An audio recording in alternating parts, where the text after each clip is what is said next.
이제 휴전 협상이 시작된 겁니다. 우리 6.25 때도 2년 걸렸거든요. 우크라이나 전쟁은 얼마나 더 걸릴까요? 당시 미국 대통령이 임기 중에 한 번도 자다 깬 적이 없는데 처음으로 깼던 게 그거라고 하는 회고록이 있을 정도로 푸틴이요. 웬만하면 아프다는 얘기를 안 하는데 이번에 푸틴이 기자회견에서 미국에 굴복하지 않겠다라고 분명히 말하면서도요. 이번 조치는 좀 아프다. 라고 푸틴이 지 입으로 말했습니다. 토마호크가 있으면 그걸 가지고 모스크바나 러시아 본토로 우크라이나가 제대로 공격을 할 수 있는 가능성이 생기잖아요. 젤렌스키가 그런 공약을 하든 안 하든 러시아는 저는 침공했을 거라고 봅니다. 최근 트럼프, 젤렌스키 대통령 회담에서 논의된 내용은 무엇인가요?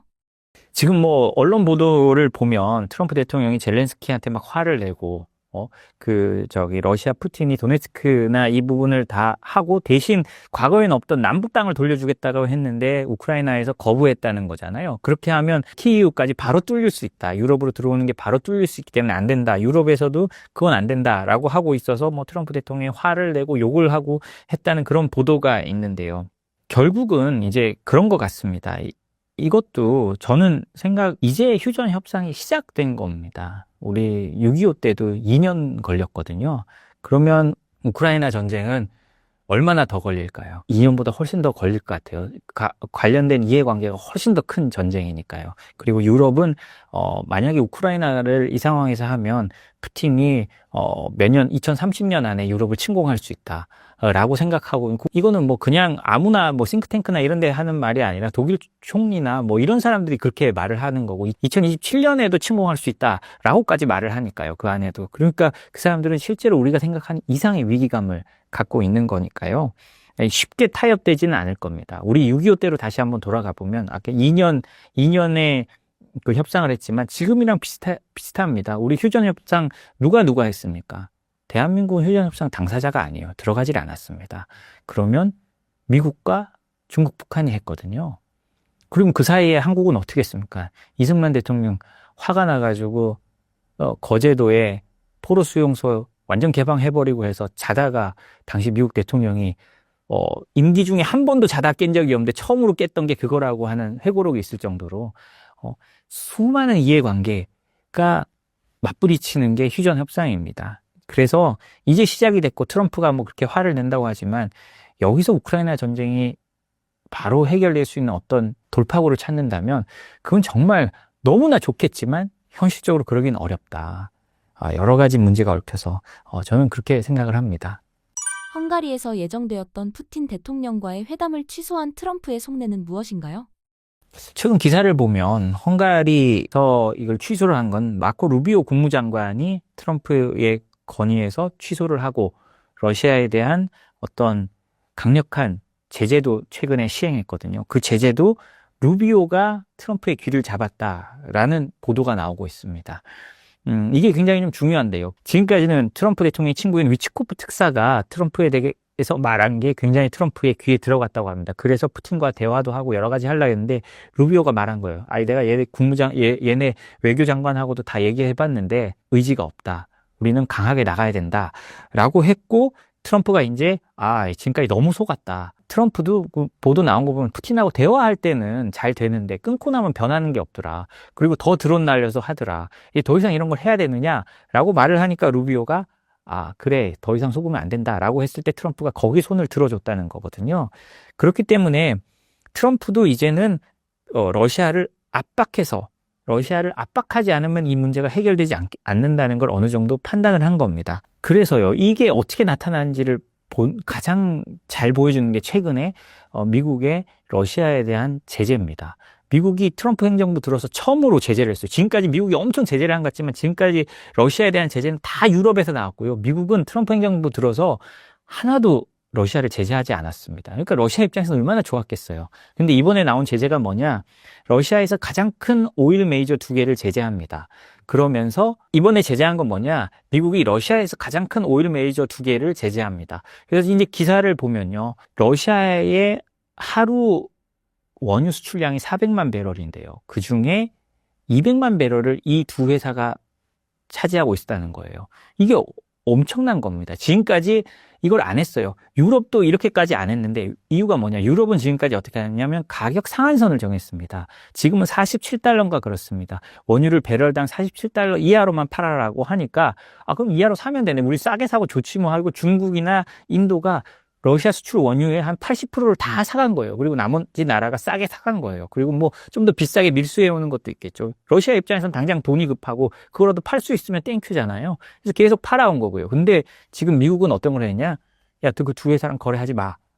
라고 한 겁니다. 이거는 강도가 다릅니다. 그리고 우리가 잘 알다시피 원유는 대부분 달러로 거래를 됩니다. 미국이 수도꼭지를 잠근 거예요. 푸틴이요. 웬만하면 아프다는 얘기를 안 하는데 이번에 푸틴이 기자회견에서 미국이 굴복하지 않겠다라고 분명히 말하면서도요. 이번 조치는 좀 아프다라고 푸틴이 지 입으로 말했습니다. 그만큼 이번에 미국이 작정을 하고 때린 거거든요. 그렇기 때문에 트럼프의 속내는 이제 한번 압박을 제대로 해보겠다. 버텨봐라.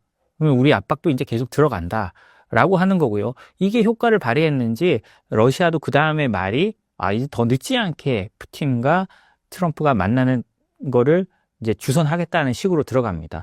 그러면 트럼프 입장에서는 어떻겠습니까? 이렇게 원유 수도꼭지를 잠그고 잠궈 놓고 물론 그 사이에 어떤 식으로든지 러시아는 빈틈을 찾아서 다시 회복시키는 노력을 해 가겠지만 일단 원유라는 최대 수입원을 줄여가고 있고 거기에 이제 토마호크 미사일을 그때 처음에 이제 우크라이나에 준다고 했잖아요. 이 카드를 계속 꺼내두고 러시아를 흔들 겁니다. 이게 왜 중요하냐면요. 이제 토마호크가 있으면 그걸 가지고 모스크바나 러시아 본토로 우크라이나가 제대로 공격을 할 수 있는 가능성이 생기잖아요. 이거는 푸틴 입장에서는 푸틴은 계속 지금 제한적인 전쟁을 한다고 말을 하고 있고 그걸로 이제 내부를 잘 다독여서 가고 있는데 모스크바에 실제로 큰 대형 미사일이 내려와서 계속 그 몇 방만 떨어지면 푸틴의 능력에 대해서 러시아 사람들이 이제 여러 통제를 가지고 잘 알지 못하고 있을 텐데 소식을 잘 알지 못하고 있을 텐데 이제 우리가 전쟁에서 이렇게 당하고 있구나라는 걸 깨달으면 여론도 급변할 수 있습니다. 그러니까 푸틴 입장에서는 굉장히 gonok스러운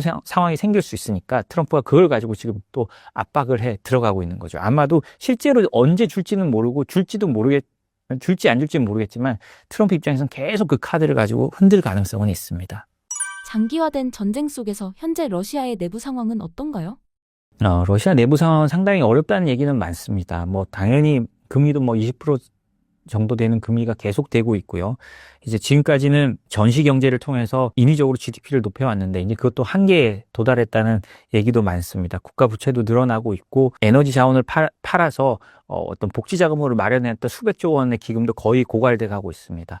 그렇기 때문에 러시아 입장에서는 굉장히 지금 버티기 어려운 상황으로 점점 가고 있는데 그럼에도 불구하고 지금까지 러시아가 버텼던 건 뭐냐? 중국 때문이죠. 중국이 물건을 싸게 보내주고 그리고 에너지도 수입해주고 그 러시아의 생명줄이 되어 있기 때문에 가능했던 건데요. 근데 이게 이제 얼마나 중국도 이제 미국이 아주 강하게 나오면 계속해서 그렇게 과거처럼 퍼주긴 어려울 겁니다. 그러면 경제적 고통이 가중되면 푸틴의 지지율도 떨어질 수 있겠죠. 물론 지금까지 푸틴의 지지율은 굉장히 높습니다. 뭐 여러 여론조사를 보니까 한 80% 정도 여전히 나오더라고요. 그거는 이제 자신들의 이제 젊은 사람들을 군인으로 보내는 것도 있지만 부족한 군인들을 북한에서 데려오고 지금 북한뿐만 아니라 쿠바 군인들도 한 2만 명 정도가 쿠바인들이 한 2만 명 정도가 지금 자원 입대를 한다고 했고 그다음에 그중에 한 1,000명 정도가 실제로 갔고 한 40~50명이 전사했다. 이런 서방의 기사들이 있더라고요.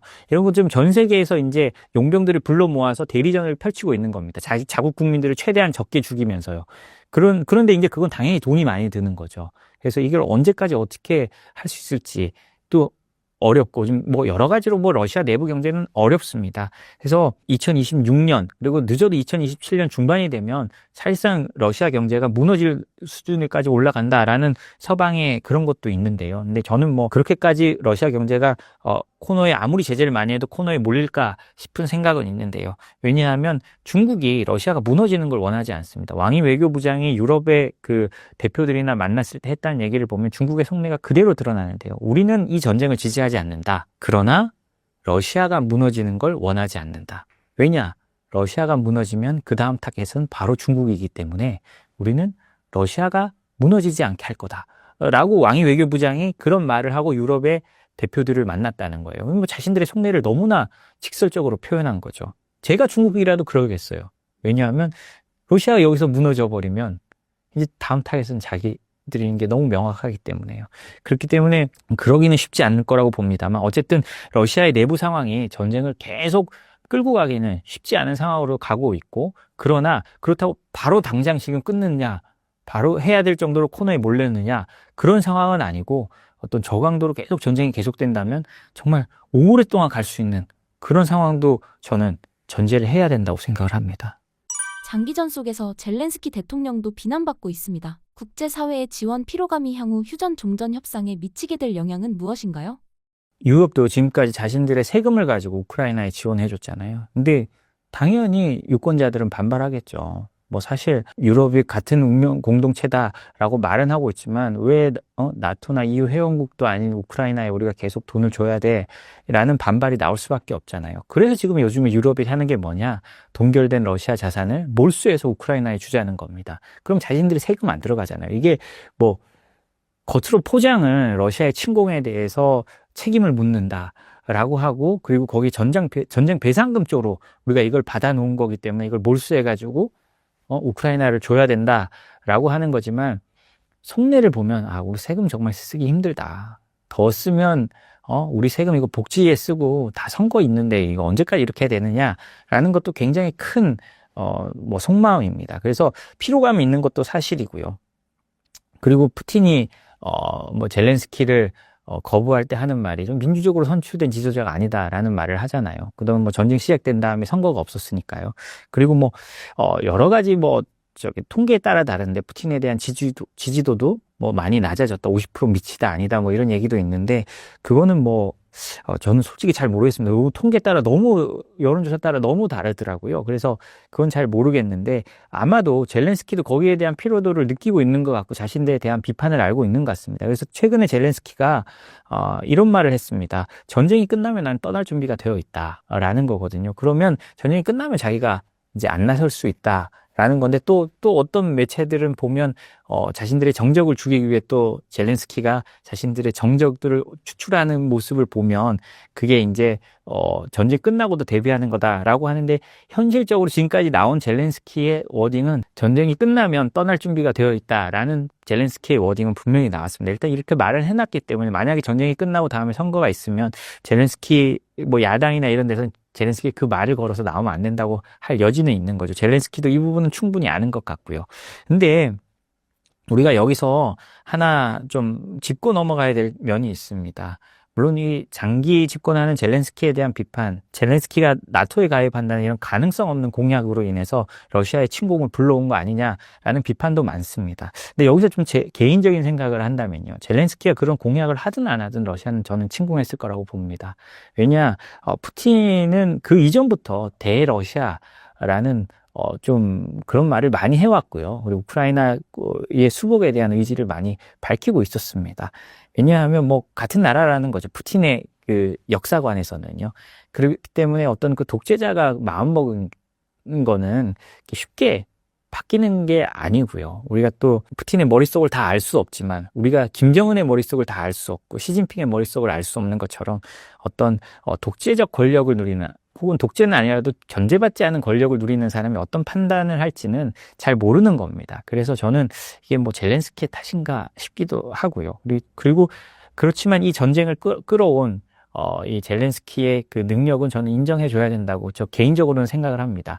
왜냐하면 당시만 해도 일주일이면 우크라이나가 다 점령될 때였고, 전쟁이 날 때 젤렌스키는 해외에 있었지만 귀국해서 싸움을 독려했고 키예프를 끝까지 떠나지 않으면서 전쟁 항전 의지를 높인 거는 젤렌스키거든요. 그런 지도자들이 지금까지 보면 잘 없었습니다. 우리가 나라가 망할 때 보면 아프가니스탄에도 예전에 아프가니스탄이 탈레반에 다시 넘어갈 때 하고 보면 그냥 지도자가 바로 그 전날 헬기 타고 현금 챙겨서 도망가고요. 시리아도 그렇게 해서 지금 넘어진 거잖아요.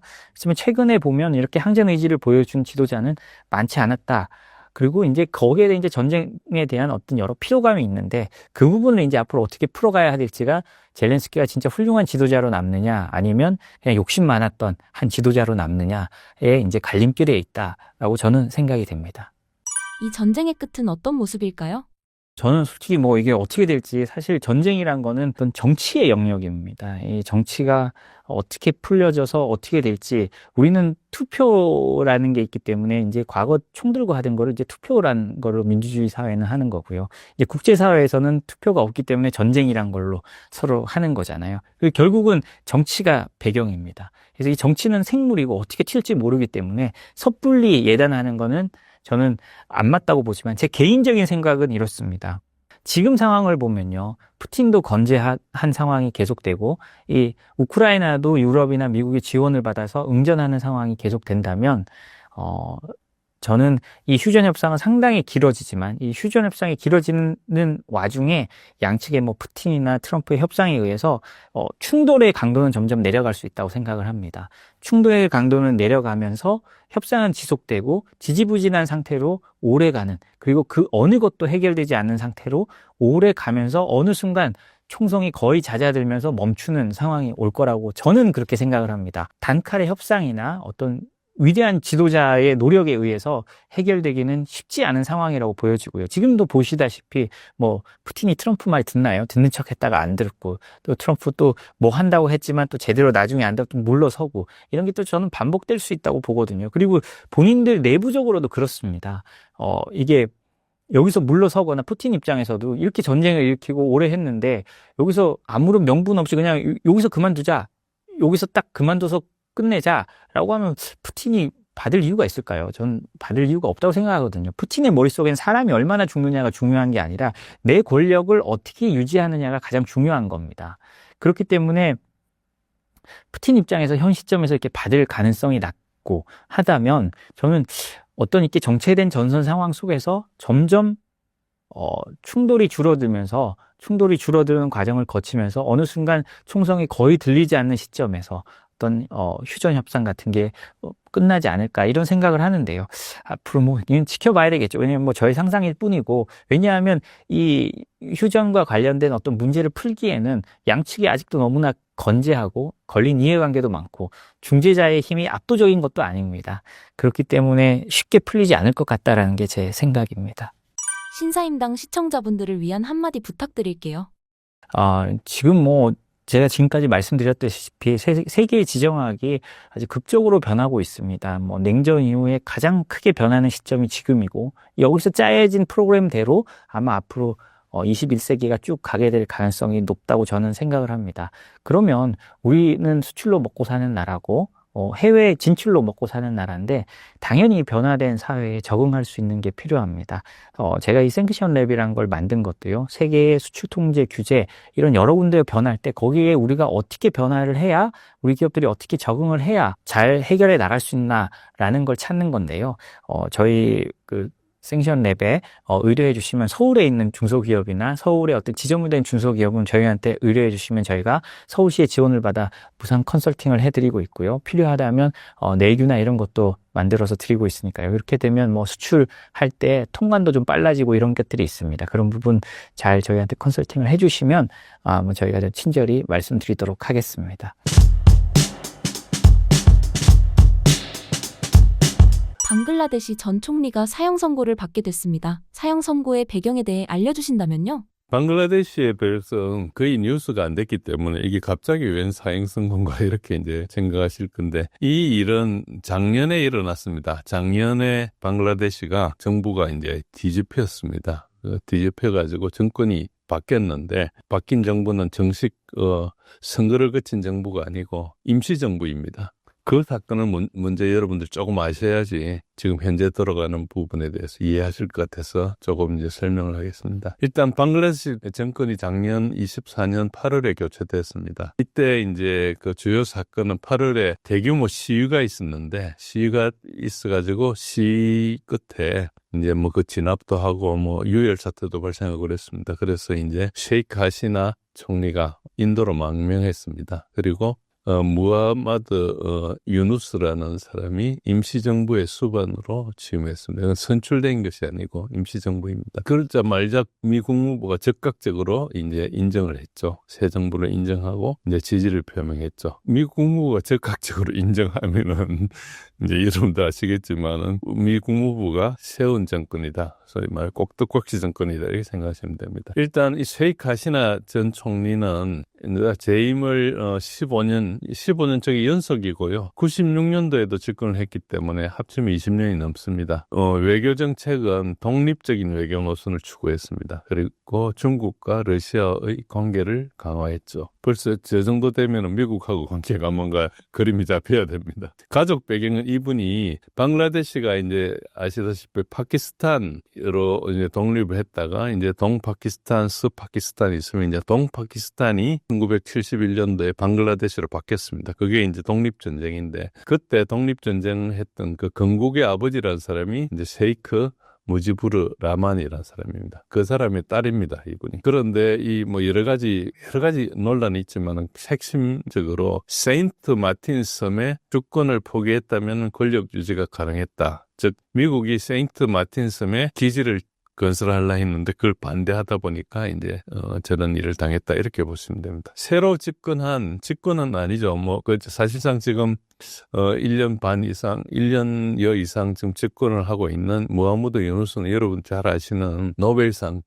탄 사람입니다. 그라민 은행이라는 걸 만들어가지고 미국에서 그러니까 이 사람이 친미인사입니다. 미의회에서 금메달 수상했고 오바마 대통령으로부터 자유의 메달상도 수상했고 힐러리 클린턴, 빌 클린턴 그 가족과 긴밀한 관계입니다. 한일은 그라민 은행이라는 걸 만들었는데 빈곤층 대상으로 소액 대출 사업을 했습니다. 그때 당시 그것 때문에 이제 평화상을 받았거든요. 그런데 사실은 지금 방글라데시에서 연 20%대 이자율로 하고 있고 이 고리대금이라고 이제 알려지기도 합니다. 미국에서도 미국 지점에서도 15 내지 18% 이자율로 이렇게 대출을 하고 있습니다. 일단 2006년도에 이제 노벨 평화상을 수상했고 여러 논란의 수상자처럼 이분도 논란이 있습니다. 정치적인 역할은 미 국무부하고 수십 년간 협력을 했고 이제 상황이 이제 위키리스크의 문서로 이렇게 나아가는 바람에 입증을 했죠. 그 전까지만 해도 뭐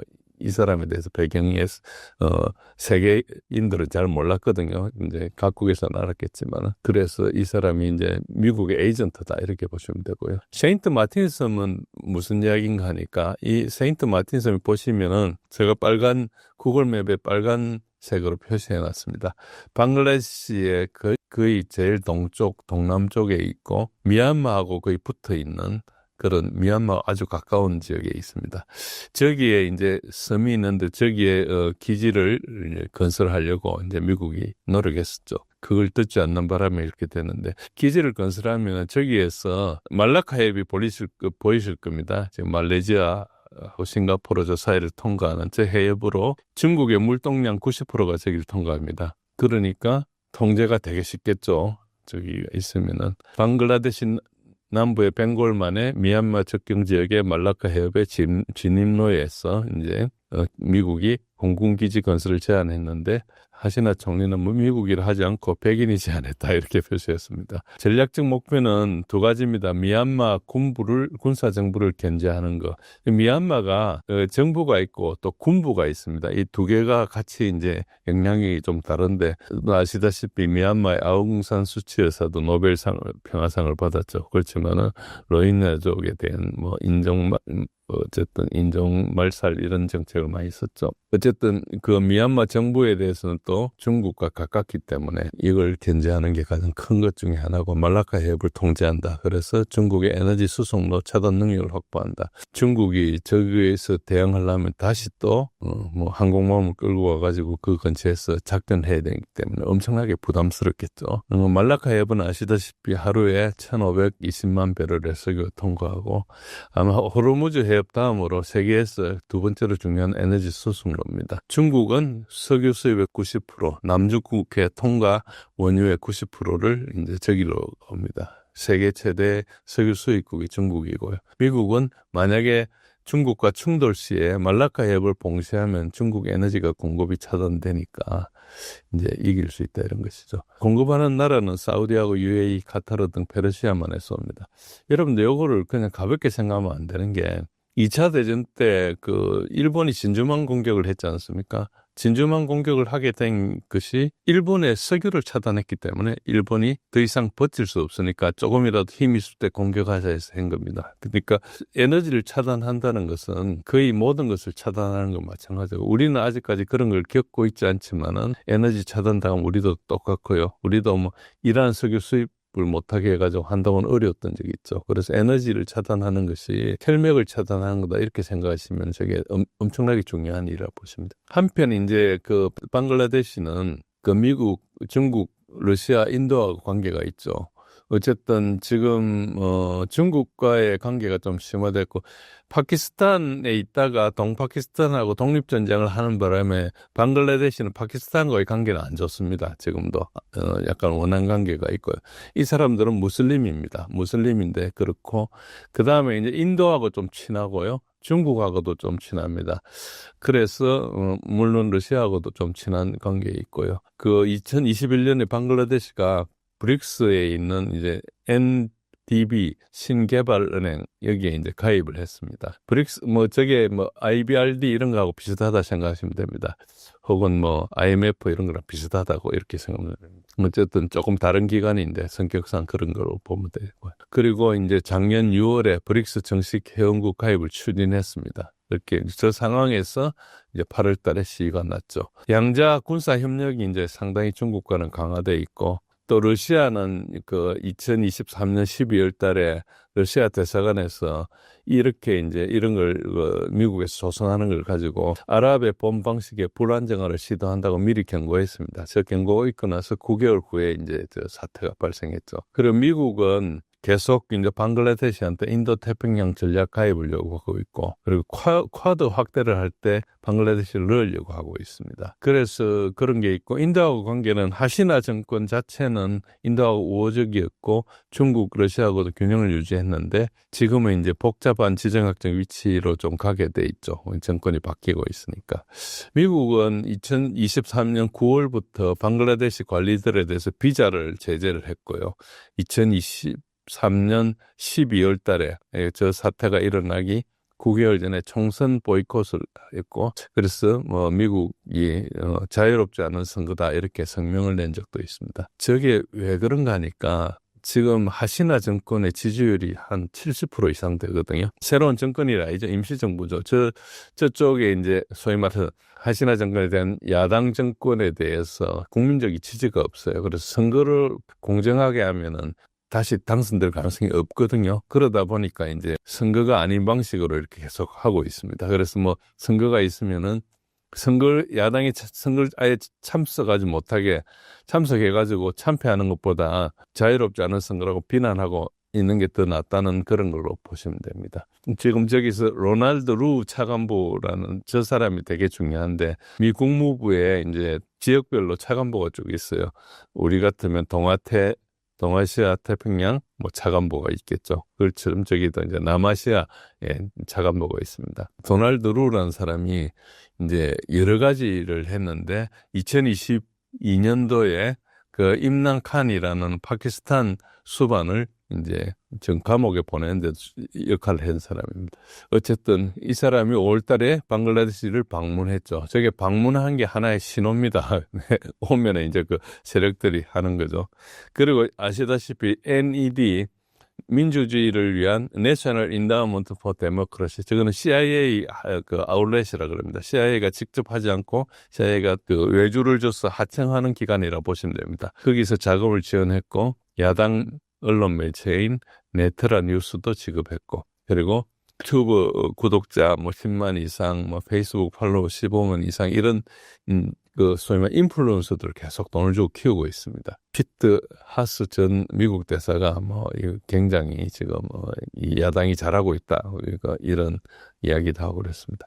요 문건들이 이 사람이 이렇게 써요. 이제 어산지입니다. 어산지가 공개를 했죠. 그래서 유누스가 실제로 이 야당을 이끌고 있고 하는데 만약에 유누스가 인기가 있었으면은 저때 정권을 잡았겠죠.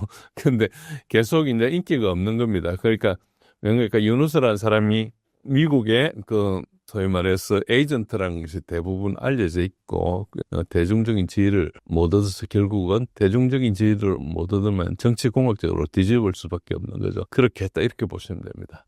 시위가 직접 일어난 배경은 이제 지급 할당 제도라는 건데 정부의 이제 독립투사들이 예를 독립하다가 보니까 뭐 여러 가지 뭐 죽기도 하고 뭐 희생을 많이 당하고 하다 보니까 후손들이 제대로 교육도 못 받고 하다 보니까 어려웠죠. 그래서 독립투사들한테 정부 일자리의 30%를 할당하겠다 이 정책을 들고 나온 겁니다.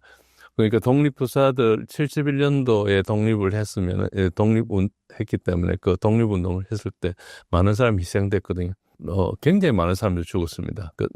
그때 이제 해방전쟁의 참전자, 자녀, 자손, 손자에게 특혜를 주겠다 이렇게 그 이야기를 하니까 이제 청년들이 우리가 시급도 높은데 왜 불공정하게 저렇게 하느냐 이렇게 해가지고 이제 나왔죠. 그러니까 청년들의 불만 자체가 잘못된 것은 아닌데 이제 하시나 정권에서 독립투사한테 뭔가 할당하자는 저것도 또 잘못된 것은 아닙니다. 다만 저렇게 할 시기가 너무 오래 지나다 보니까 이제 문제가 좀 생긴 거죠. 초기 시위에는 상당히 좀 정당성이 좀 있었다. 그래 학생들의 합법적인 요구에 출발했지만은 점차 이제 폭력적 양상으로 좀 전환돼 가지고 저렇게 이제 됐습니다. 그래서 시위를 하면서 1,400명이 죽었다 그럽니다. 발표를 해가지고. 근데 그 숫자가 정확한지는 모릅니다. 어쨌든 저 시위가 일어난 걸 계기로 해서 이제 극단주의 세력이 개입을 했는데 이제 자마트 이슬라미 같은 이제 극우 이슬람 단체들이 시위를 했는데 저게 극렬한 단체들 좀 많이 있거든요. 그런 단체들 중에 하나라고 생각하시면 됩니다.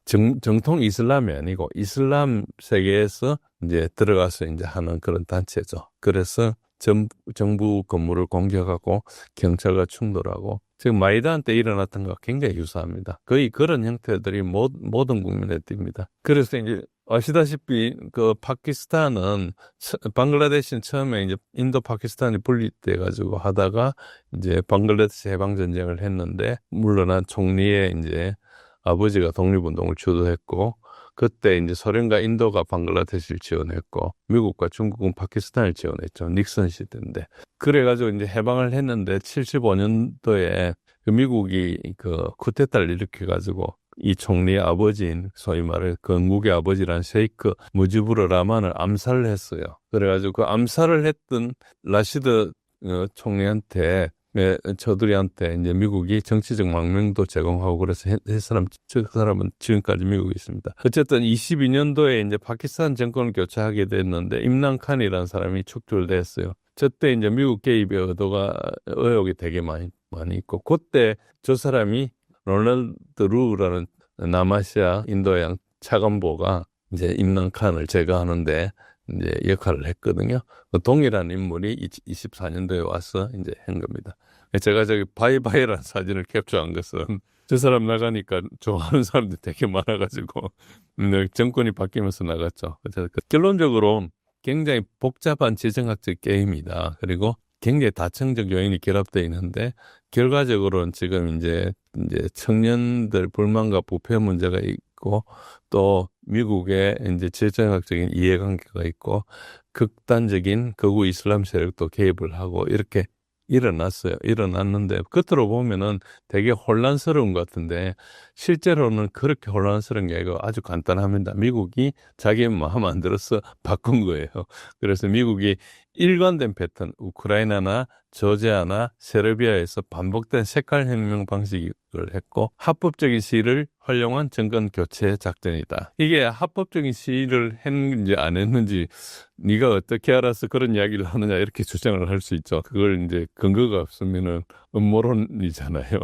근데 근거가 충분히 있습니다. 핵심 쟁점은 시위나 이런 게 아니고 세인트 마틴 섬을 가지고 겁니다. 어떤 부동산을 가지기 위해서 하는 거예요. 지금도 미국이 트럼프가 하고 있는 게 뭡니까? 가자 지역의 부동산을 잡기 위한 거거든요. 형식적으로는 가자 지역의 부동산은 그 지중해 좋은 데 개발해가지고 하겠다는 건데 가자에 사는 팔레스타인 사람을 쫓아내고 거기에 미국이 그거를 위탁해서 관리하면서 뭘 하겠겠어요? 그러면 그 중동 전체를 미국이 패권을 장악하는 거죠. 이스라엘을 이용해서. 그래서 이제 그런 걸 하고 있다. 이렇게 보시면 되고요. 친미 정권 수립 가능성이 상당히 높죠. 그렇지만 이제 선거라는 과정이 있기 때문에 어떻게 될지는 모릅니다. 뭐 합법적 시위로 하려면 정권 교체 작전이 증거가 뭐냐? 자, 이런 것들이 있습니다. 밑에 이 사람이 이제 왼쪽에 이 사람이 지금 임시정부의 수반이 유누스이고요. 그냥 저거는 어떤 절차가 없이 그냥 수반이 되어 있습니다. 그냥 시위 끝에 혼란턴하면서. 그리고 밑에 그 클린턴 재단에 와가지고 지금 작년에 뭐 연설하는 과정입니다. 저 과정에서 뭐라고 이야기했는 거니까 굉장히 고도로 이렇게 설계를 한 노력이다. 이걸 설명을 했어요. 그러니까 저때 청중들은 클린턴 재단 사람들이니까 미국에서 이런 걸 지원하는 사람들이거든요. 그래서 그 사람들한테 박수 받으라고 한 말인데 뭐라고 했는가 이 사람이 색깔 혁명의 두뇌다. 그러면 설명을 해요. 이제 화면 맨 왼쪽에 있는 사람을 이제 청중들한테 소개하는 겁니다. 클린턴 글로벌 이니셔티브 리더즈 스테이트라는 데 와가지고 어쩌면 전당대회 비슷한 어떤 대회죠. 오른쪽에는 빌 클린턴 대통령이고요. 그러면서 뉴스가 학생 시위가 매우 치밀하게 조직된 것이라는 사실조차도 아무도 몰랐다. 그 정도로 치밀하게 했다는 것을 이제 실토를 한 겁니다. 자기가 직접 이야기했으니까 이제 사실이죠. 유누스하고 클린턴은 굉장히 오랜 지인 관계고 유누스는 미국에서 교육을 받은 사람입니다. 그래서 그 처음부터 저렇게 된다. 저 풀브라이트 장학생들 이런 사람들 대부분 이제 미국 에이전트가 되잖아요. 그런 걸로 이렇게 보시면 됩니다. 요거는 2022년 그림인데요. 오른쪽에 이제 BOA, 보이스 오브 아메리카. 저거는 이제 미국 국무부가 하는 이제 언론사죠.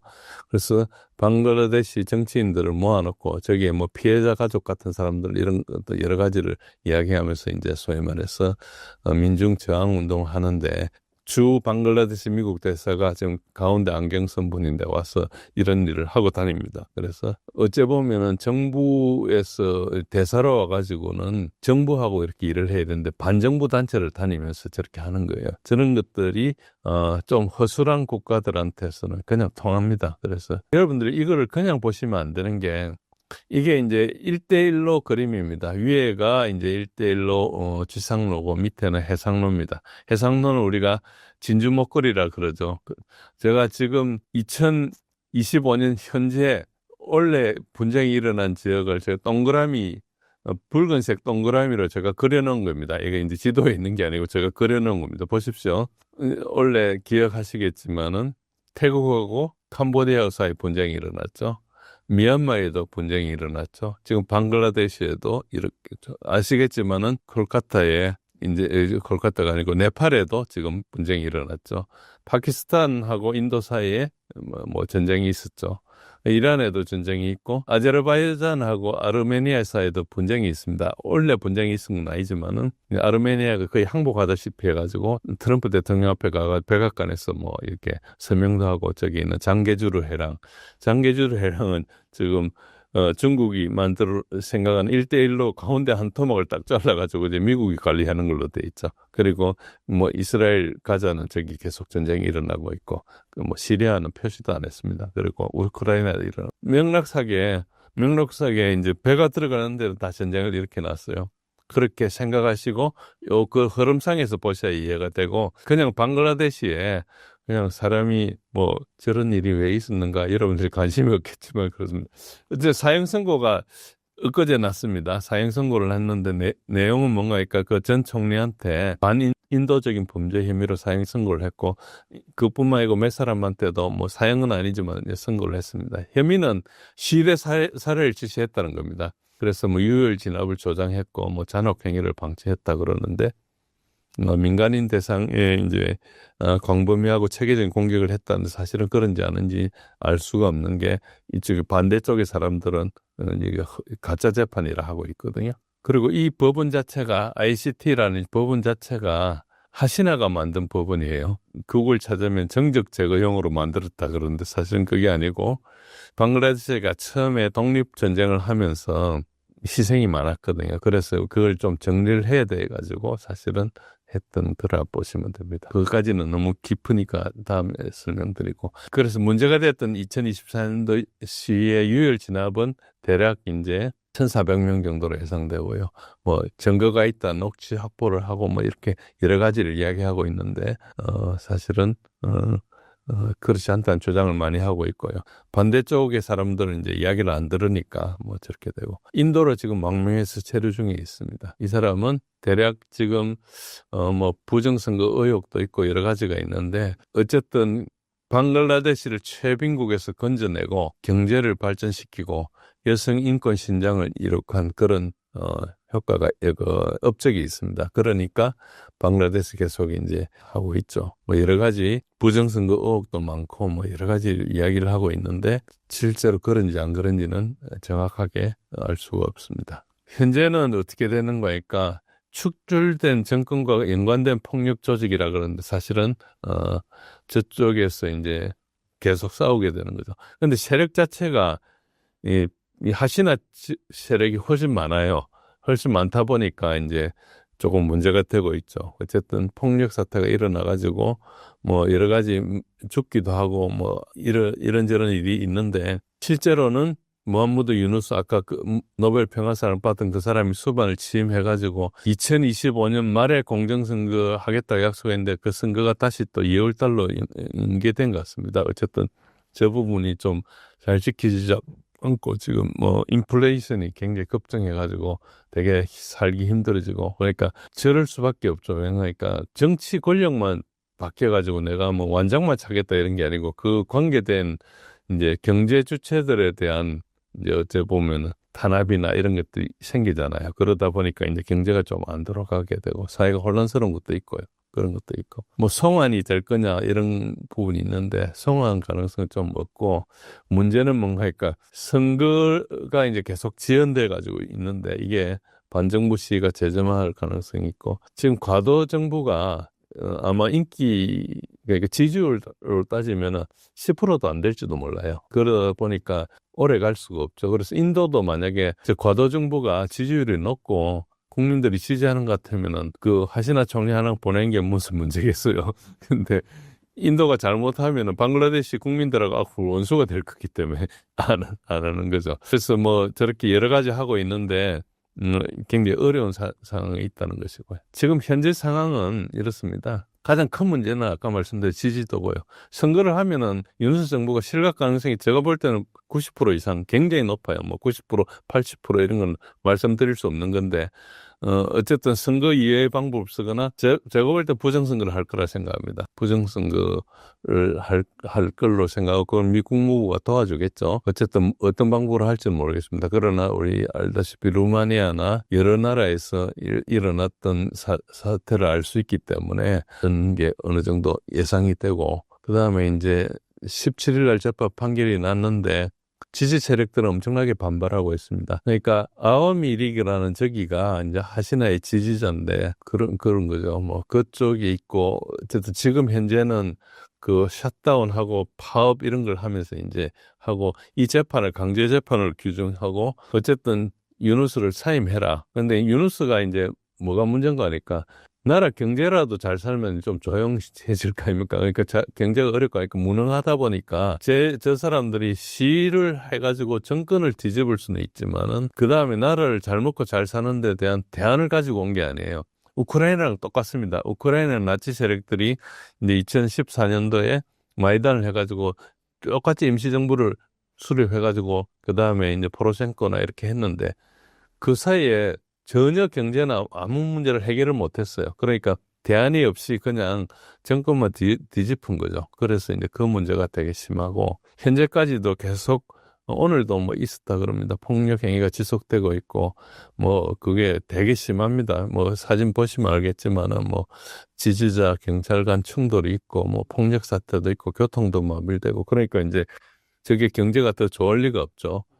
그러니까 선거를 하면은 당연히 지겠죠. 그러니까 선거는 계속 미뤄야 되겠죠. 그러니까 또 혼란이 계속되죠. 그러니까 저게 계속되는 겁니다. 그러니까 저게 지금 굉장히 큰 문제일 거예요. 현재로는 정부가 뭐 일단 무장 테러리스트의 즉시 사격 명령을 내렸거든요. 그러니까 지금 사형 선고를 낸 이유가 그 발포 명령 때문인데 지금 저렇게 하고 있죠. 그래 똑같습니다. 그러니까 심지어는 휴먼 라이트 워치라는 저기도 완전히 소위 말해서 뭡니까 NED 같이 이런 데거든요. 뭐 인권 이야기하면서 정권 교체하는 그런 기관인데 저기서도 공정한 재판이 필요하다고 이야기할 정도고요. 엠네스티 인터내셔널도 정치적이라 비판하고 있죠. 그런 게 있습니다.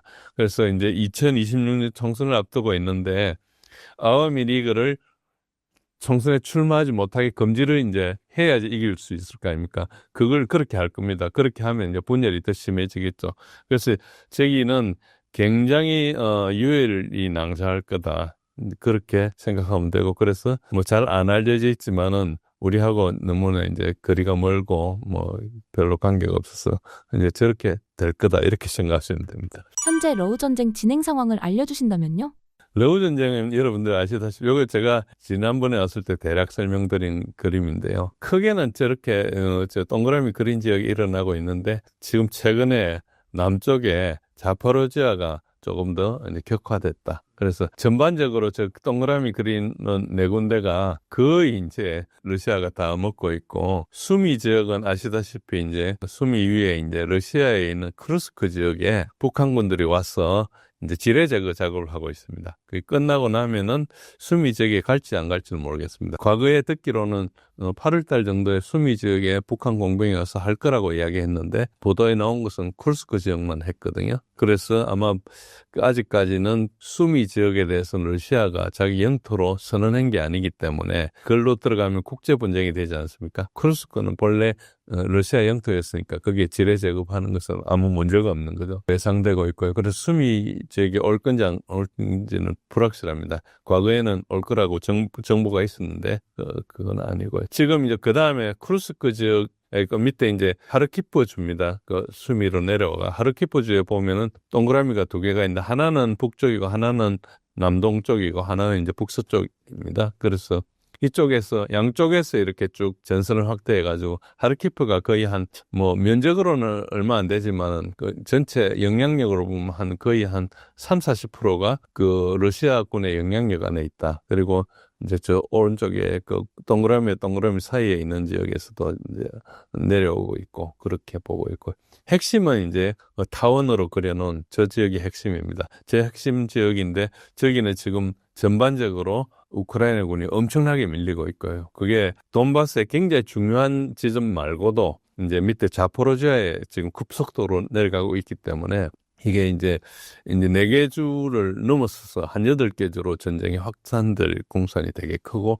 우크라이나가 지금 거의 막지 못하고 있다 이렇게 보고 있어요. 저번에 소개해드린 대로 중요한 지역이 이제 저렇게 표시한 지역이고 여기가 이제 중요한 결전 지역이고 어떻게 이제 때리고 했던 게 이제 요게 10월 달에 말씀드린 그 지도고요. 여기가 결전 지역이라 해가지고 이제 사다리꼴 모양에 이제 있었는데 이 지역이 지금 어떻게 됐는가 하면은 전반적으로 크게 변화가 없어 보이지만 포크롭스크가 완전히 들어가 버렸고 밑에 콘스탄티노프카도 그렇고 엊그제 세베르스크도 들어갔기 때문에 뭐 위에는 쿠피안스크는 거의 이제 무너져 있고, 그렇게 보면은 이제 굉장히 중요한 지역이 이제 슬로비안스크하고 토르스크거든요. 그쪽으로 이제 거의 마무리 단계로 가고 있다 이렇게 보십니다. 저 두 도시는 아직까지 건드리지는 않았는데요. 러시아의 포격 범위 안에 다 들어와 있다 이렇게 보시면 되고요. 쿠피안스크는 지난번에 보여드렸던 이 그림이 이랬는데 지금은 좀 변했습니다. 이게 한 며칠 전 지도입니다. 포크롭스크, 미르노그라드 요 두 지역이 지금 거의 완전히 함락 직전의 단계에 있다.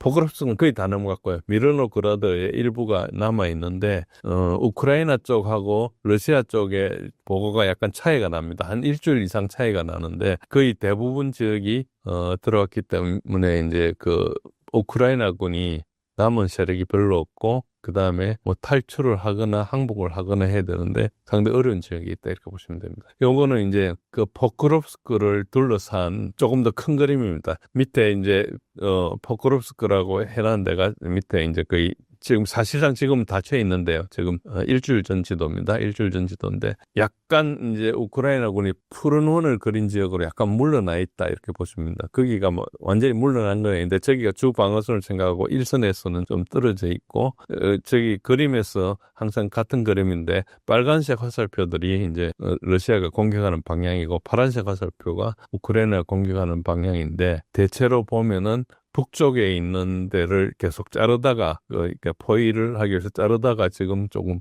다시 러시아가 이제 강력하게 하고 전반적으로 우크라이나가 이기고 있거나 하고 있는 데는 거의 없습니다. 지금 말씀드린 그 포크롭스크와 미르노그라드가 조금 더 최근 지도인데요. 포크롭스크 지도는 거의 완전하게 지금 빨간색으로 돼 있죠. 그리고 미르노그라드가 아직까지 조금 파란색으로 돼 있는데 지금 저기 화살표 2개로 막아놔 있는 저기가 이제 탈출할 수 있는 통로인데 저기 사실상 닫혀 있습니다. 그전에도 사실상 닫혀 있었는데 닫혀 있다는 것은 물리적으로 통제하는 게 있고 이제 화력으로 통제하고 있는데 이제 화력으로 통제하다가 지금 사실상 물리적으로 통제하고 있기 때문에 빠져나갈 데가 없고 그래서 저 탈출을 위해서 우크라이나가 여러 가지 뭐 헬기도 보내기로 여러 가지 작전을 했는데 참혹하게 좀 끝났습니다. 뭐 헬기로 내려와가지고 거의 다 전멸해버리고 뭐 그랬는데 사람들이 은하토군의 중요이사가 그 안에 이제 갇혀 있어서 탈출시키러 왔을 거다 이런 주장도 있고 그런 주장인데 그런 건 다 추측에 불과해서 아직 확인이 안 되고요. 어쨌든 뭔가 심각한 상황이라서 위험한 작전을 하는데 실패를 하는 그런 걸로 보고 있습니다. 아까 말씀드린 하르키프의 이제 북서쪽이 이제 볼찬스크 지역인데 볼찬스크 저기가 이제 수풀과 늪 같은 게 되게 많아요. 그래가지고 이때까지 물론 조공 입장에서 우크라이나군이 여기서 이제 못 빼게 적당하게 이제 러시아군이 공격해 오다가 이제 몇 달 전부터 이제 많이 내려왔습니다. 동북쪽에 있는 끝에 있는 저 지점하고 이제 모서리를 대부분 러시아가 물고 들어왔습니다. 그러니까 동쪽과 북쪽과 서쪽 세 방향에서 공세하고 있고 밑에 오른쪽 모서리에도 자세히 보시면 러시아군이 이제 하고 있습니다. 이 지도가 좀 넓으니까 제가 좀 쪼개서 이렇게 하면은 여기에 다시 그 하르키프 주의 동쪽이다 생각하시면 됩니다. 맨 밑에 지도의 맨 밑에가 쿠피안스크인데 쿠피안스크를 이제 러시아가 장악하고 있고 그 위에 오스키르 강을 건너가지고 대거 많이 들어왔습니다. 과거에 저게 뭐 동화 작전도 하고 했었는데 지금 확 들어온 상태고 저기 보시면 새로 이제 러시아 국기가 있고 노란색이 있는 저기가 이제 최근에 이제 러시아군이 이제 점령한 데입니다. 그런 식으로 해서 생기는데 이것도 지난번에도 한 말씀드렸지만 이 전황도를 보실 때 이제 콜드론이라 해가지고 감호솥이라 하기도 하고 포켓이라 하기도 하는데 모양이 이렇게 동그랗게 이렇게 닫혀 있으면은 곧 포위가 되겠구나 이렇게 생각하시면 됩니다. 그래서 저런 지역이 좀 꼬불꼬불 많으면은 상당히 이제 위험하다 이렇게 보시면 되고요. 그리고 이제 그 밑에 이제 조금 더 남쪽으로 내려오면 시베르스크가 있는데 이 시베르스크는 뭐가 중요한가니까 이제 슬로비안스크로 가는 그 중간에 있는 리만이라는 지역에 지금 코앞에까지 왔습니다. 그래서 화력은 당연히 통제가 되고 바로 코앞에까지 러시아가 물어들고 있죠. 그래서 여기도 꼬불꼬불하게 여러 가지 포켓이 많이 형성돼 있죠. 그리고 진출을 많이 해 있는 상태라서 시베르스크가 함락돼서 굉장히 큰 위기가 온 겁니다. 우크라이나는. 그런데 우크라이나에서는 아마 저기도 그렇고 포크로스크도 그렇고 전략적으로 별 의미가 없는 지역이다 이렇게 이야기할 겁니다. 자포로지아가 지금 말씀드릴 중에 그 사이에 한 달 사이에 가장 크게 움직인 데가 자포로지아입니다. 자포로지아는 아시다시피 러시아가 이제 자기 영토라고 선언한 우크라이나 땅 4개 중에 3번째인데요. 맨 위에가 루안스크, 도네츠크, 그 밑에 자포로지아, 헤르손 이렇게 있습니다. 이 자포로지아는 이제 드네프로 강의 이제 그러니까 동쪽에 위치해 있습니다. 그런 상황인데, 이 보시면은 이제 왼쪽이 이제 그 드네프로 강 하구죠. 저 하구가 굉장히 넓습니다. 저기 제일 넓은 데는 한 30km 정도 될 정도로 넓고요. 한강 임진강 하구보다 훨씬 넓어요. 낙동강 여기보다 훨씬 넓은 정도로 되게 넓고요. 지금 전황을 보시면은 자포로지아 넓어가지고 지금 먼저 서쪽을 보여드리고 나중에 동쪽을 보여드릴 건데 여기서도 밑에서 이제 그간에 별로 공격을 안 했는데 자세히 보시면 밑에 전황도가 꼬불꼬불하죠. 이 콜드론이라 해서 포켓이 많이 형성돼 있다는 것은 그야말로 이제 조금씩 나가는 거죠. 특히 이제 여기서 제일 중요한 지점이 오레오브라는 지역인데 지금 러시아 국기가 있는 지역 바로 인근에 있습니다. 그러니까 중요한 지역인데 러시아군이 굉장히 가깝게 접근해 있죠. 이제 자포로지아는 이 지도의 맨 왼쪽 위에 있는 큰 그 도시인데 그 길로 직선으로 가는 방향이 쪽 있죠. 직선을 방향 가는 쪽으로 계속 진출을 하고 있는데 아시다시피 저기가 굉장히 그 하천이 굉장히 넓은 게 많기 때문에 어려운데 최근에 저게 물이 비어가지고 사실 육상으로 갈 수 있는 그런 수준이 되어 있습니다. 어쨌든 그런 측면이 있고요. 전반적으로 자포로지아가 굉장히 크게 움직이고 있고 오른쪽에 보시면 이게 자포로지아 오른쪽 부분입니다. 오른쪽에 첫 번째 지도가 두 번째 지도가 있는데 두 번째 지도는 지형이 좀 보이게 만들었고요. 그 동고선 같은 게 보이고 그리고 하천 같은 게 보일 겁니다. 전반적으로 제가 저거를 거의 이틀에 한 번 정도씩 전황을 블로그에 업데이트를 하는데 저거 책을 며칠 전에 할 때는 저 밑에 있는 지역이 한두 달 있으면 점령되겠다 이랬는데 지금 보니까 한두 주 있으면 점령될 정도로 빨리 가고 있습니다. 그래서 상당히 지금 이 포켓이 크게 형성되고 있다 이렇게 보시면 되고요. 저 지역이 이제 러시아군이 저기를 점령하고 나면 이제 동쪽이 높고 서쪽이 낮거든요. 그러니까 고지에서 자꾸 이제 낮은 쪽을 공격할 수 있다는 게 이 지금 우크라이나 동부 전선 전반이 그렇습니다. 포크롭스크도 그렇고요. 페트로프스크로 가면은 굉장히 낮거든요. 그래서 별로 소위 말해서 방어망이라는 게 할 게 별로 없어요. 그래서 급속하게 붕괴되지 않을까 하는 우려가 있고요. 말씀드린 자포로지아를 포함해서 자포로지아 서쪽을 포함해서 제 오른쪽 끝에 있는 게 이제 포크롭스크인데 포크롭스크가 이제 전반적인 지형을 그 전세를 보시면은 자포로지아 쪽에 있는 푸른 모양이 보이죠. 저기가 그 우크라이나군이 방어선을 주 방어선을 뒤로 당긴 겁니다. 당겨가지고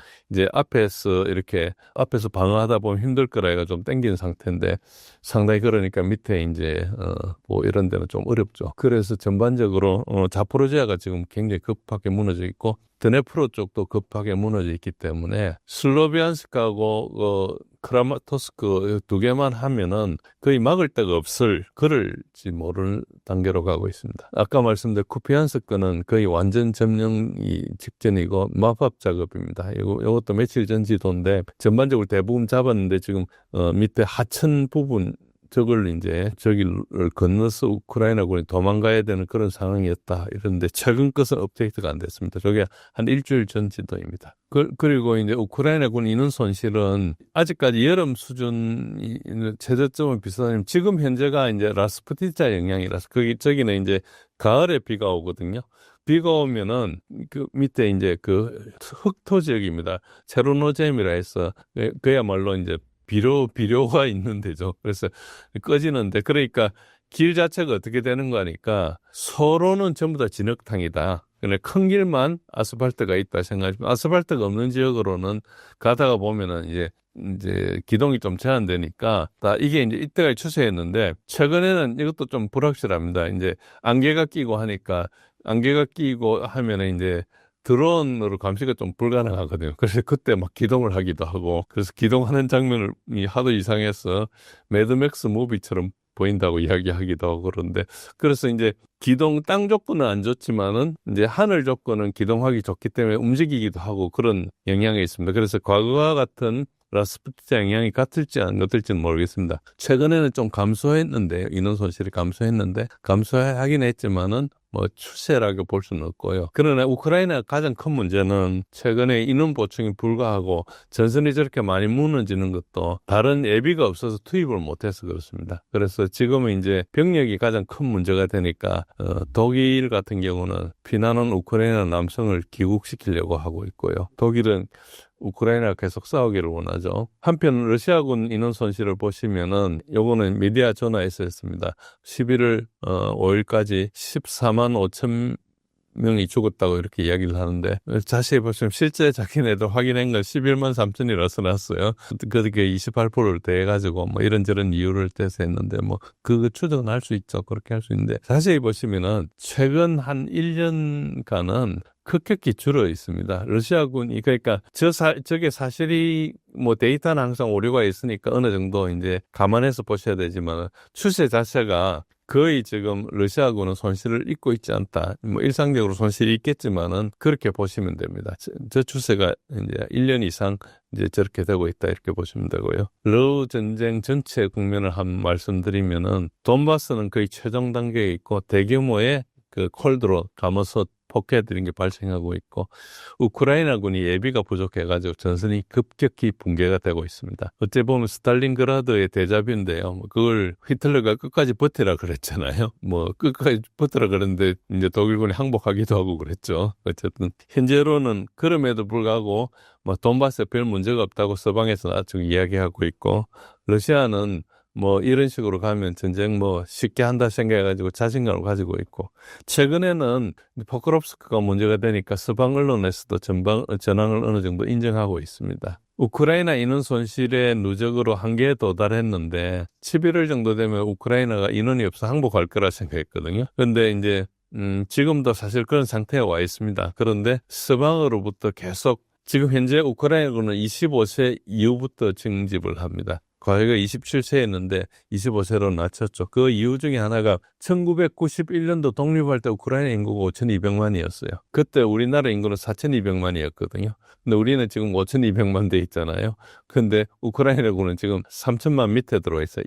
어떤 사람들 2,100만, 2,000 이렇게 정도로 절반 이상으로 줄어들었어요.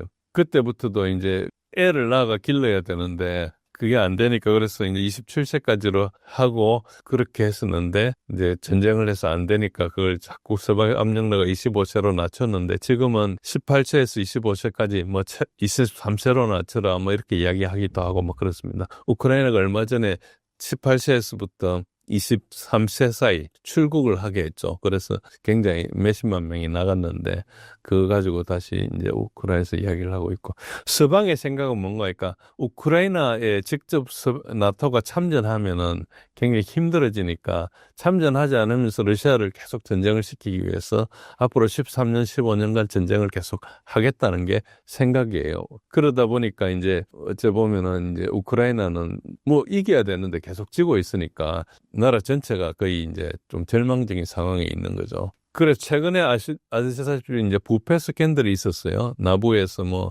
젤렌스키 측근이 1억 불을 훔쳤느니 이런 이야기를 했는데 지금 서방에서 우크라이나에 준 게 4천억 불이 넘거든요. 그러니까 1억 불은 껌값이죠. 보통 리베이트를 생각해도 킥백이라 그러죠. 리베이트를 생각해도 보통 3% 5% 그러는데 1억 달러는 0.1%도 안 되니까 그렇죠. 그런데 몇백 배의 부패가 존재하죠. 지금 웬만한 사람들은 지금 안 옵니다. 전 국방장관이 있고 현재 우리 같으면 안보실 같은 데 있는 우메로프도 특히 협상하러 간다고 해놓고 안 들어오죠. 그러니까 들어오면 잡히는 거예요. 누군가를 이렇게 좀 책임을 묻는다 이런 건데 사실은 이것도 나부라는 것 자체가 서방이 만들어가지고 우크라이나를 통제하기 위한 기관이거든요. 그래서 나부가 젤렌스키를 직접 교체한다거나 할 가능성은 전혀 없고요. 대부분 이제 진짜 큰 부패를 감추기 위해서 조그만 부패를 하는 소위 말해 리미티드 행아웃 같은 그런 것하고 비슷하고요. 저런 것들은 정치적으로 뭔가를 할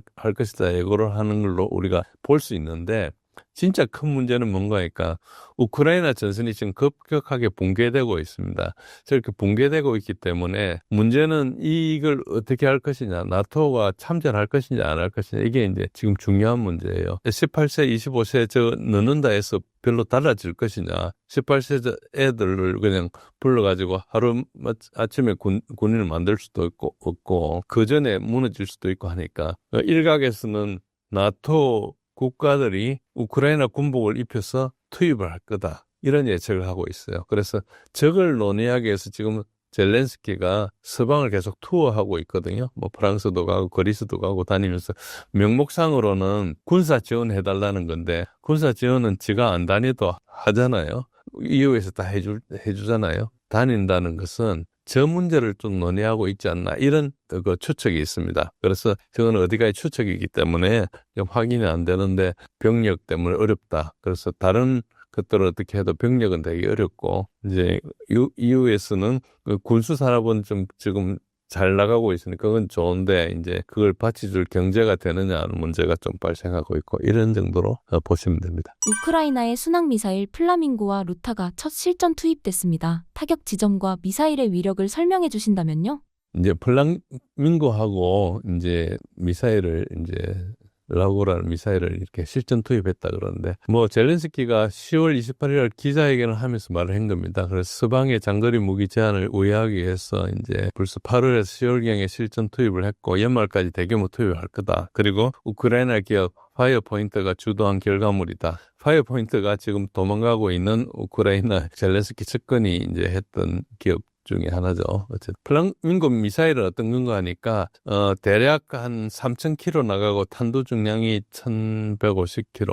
그러니까 토마호크보다 한 2배 반 정도 되는 그런 거죠. 그리고 터보 엔진으로 순항 속도도 뭐 한 900km 정도 우리 비행기 달리는 속도 정도로 보시면 됩니다. 한 발당 40만 불이니까 되게 싸죠. 다른 거에 비해 수백만 불 하는데 다른 것들은. 그리고 CP라 해서 CP가 이제 정확도인데요. 정확도가 14m 정도로 주장하는데 실제는 저게 미달된다고 그럽니다. 어쨌든 쓸만한 뭐 그건데 이걸 이제 크림반도에 사용한 걸로 추정하고 있고 월 30에서 210기까지 생산은 가능하다. 저게 편차가 큰 것은 정확한 자료가 없기 때문에 이제 여러 가지 주장이 있다 보니까 주장을 범위로 잡다 보니까 저렇게 된 겁니다. 젤렌스키는 굉장히 높게 평가하고 있고 러시아 본토 타격했다는 것을 이코노믹스라는 지가 있죠. 또 이코노믹스 그 잡지에서 확인한 바가 있습니다.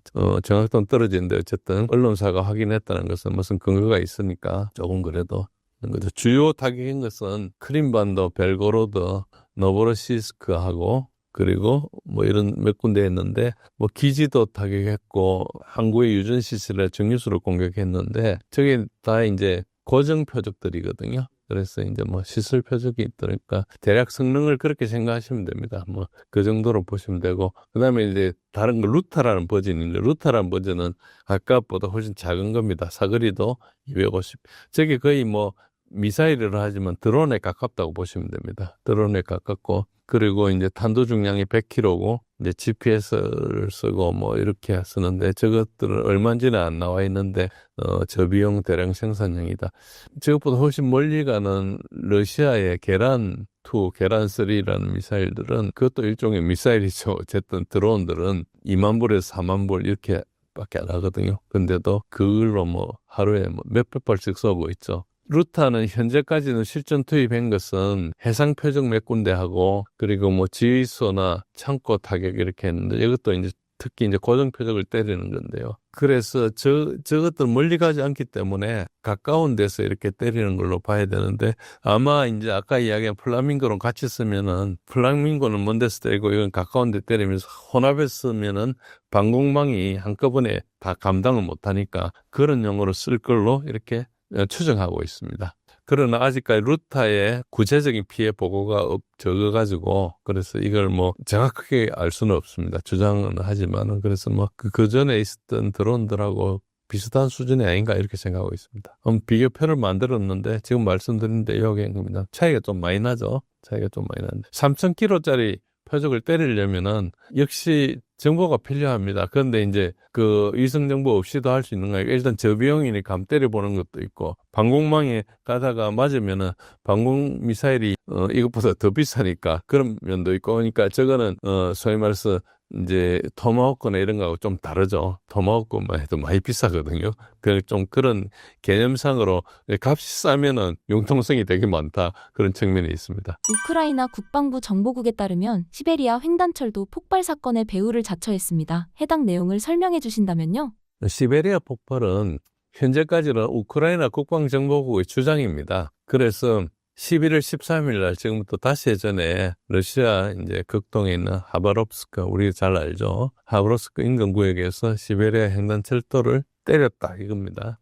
뭐 그래서 이제 화물열차가 탈선했다고 주장하고 철로 일부가 손상됐다고 그러는데 일종의 사보타지 같은 경우죠. 이렇게 하려면 일단 최소한 사보타지를 할 러시아 내에 우크라이나 친우크라이나 세력이 있어야 될 거 아닙니까? 뭐 제5열 같은 식으로 해서 이제 레지스탕스를 만들거나 해서 이제 빨치산을 만들거나 해서 하는 거죠. 그랬다고 주장을 하는데 일단 이 노선 자체는 굉장히 중요합니다. 그러니까 시베리아 철도라는 게 블라디보스톡에서 모스크바까지 가는 건데 뭐 철도는 알다시피 소위 말해서 러일 전쟁할 때 만들었잖아요. 그러니까 올해 100년도 넘어 된 건데 이제 동쪽에는 인구가 적고 하니까 저 철도 하나가 굉장히 이제 좀 중요한 철도죠. 물량이 많으냐 그런 건 잘 모르겠습니다. 그러나 이제 북한에서 무기를 공급한다면 그 철도가 중요해지겠죠. 그러면 이제 그때 이제 가치가 높아지는 겁니다. HUR이란 우크라이나 국방정보국에서는 이제 물류를 약화시키는 목표다 이렇게 이야기했는데 러시아는 이걸 폭발 사고로 인정을 안 했어요.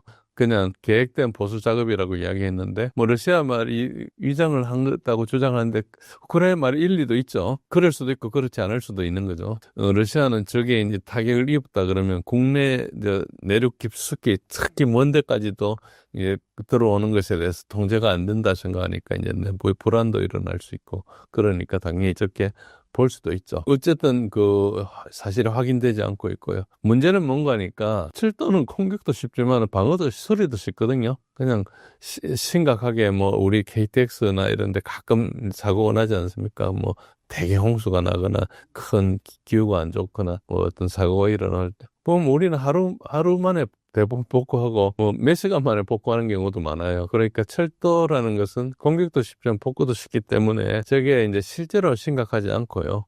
전략적인 심리적인 요소가 크겠죠.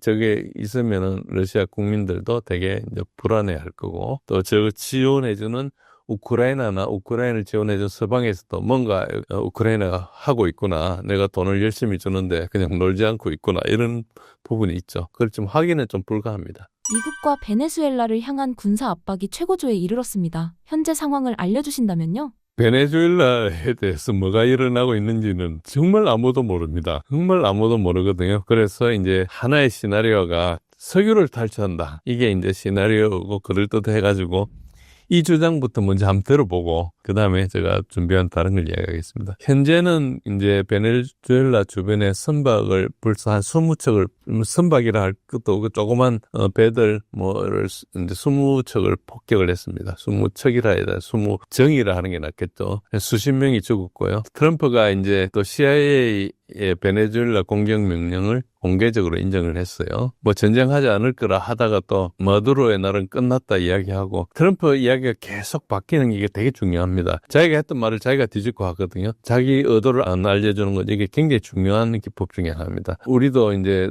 뭐 트럼프하고 여러 가지 관세 통상 협상하고 하면서도 이야기를 계속 바꾸면은 진짜 의도가 뭔지 정확히 모르잖아요. 그러니까 이제 혼란을 주면은 상대방하고 뭘 하기가 이제 유리한 거죠. 현재는 이제 제럴드 포드함이 왔습니다. 그래서 카리브에 배치를 해놓은 상태고요. 제럴드 포드 항공모함은 미국의 가장 최신형 항공모함이고 최신형 항공모함은 유일하게 이제 항공모함 11척인데 그 중에 10척에는 없는 이멀스라는 게 있습니다. 전자기 카타풀트 시스템이라 해서 함재기가 이제 항공모함에서 이륙을 할 때 많이 싣고 가기 위해서는 엄청나게 빨리 가야 되는데 자기 힘으로 못 가니까 뒤에서 밀어주는 거거든요. 이때까지는 이제 가스식으로 했어요. 전기압을 가지고 했는데 이제 제럴드 포드는 이제 전자 방식으로 이멀스라는 거 그런 식으로 이제 일렉트로마그네틱 어시스트 랜딩 이런 거 테이크오프 이거죠. 그런 식으로 했는데 물론 지금 중국의 푸젠함도 같은 걸 설치했습니다. 그러니까 중국의 기술이 굉장히 빠른 속도로 갈 수 있죠. 어쨌든 그래서 제럴드 포드함은 미국이 자랑하는 최신의 세계 최대 항공모함이 와 있습니다. 그리고 이제 베네수엘라가 뭐 석유 매장량이 전 세계에서 가장 많은 걸 보유하고 있죠. 천연가스도 많고 금도 많고요. 히토류도 많고. 그래서 이제 트럼프가 베네수엘라를 장악했던 모든 석유를 가져갔을 거라고 미국의 대통령이 남은 할 거 뺏는 거를 이렇게 막 이야기를 해요.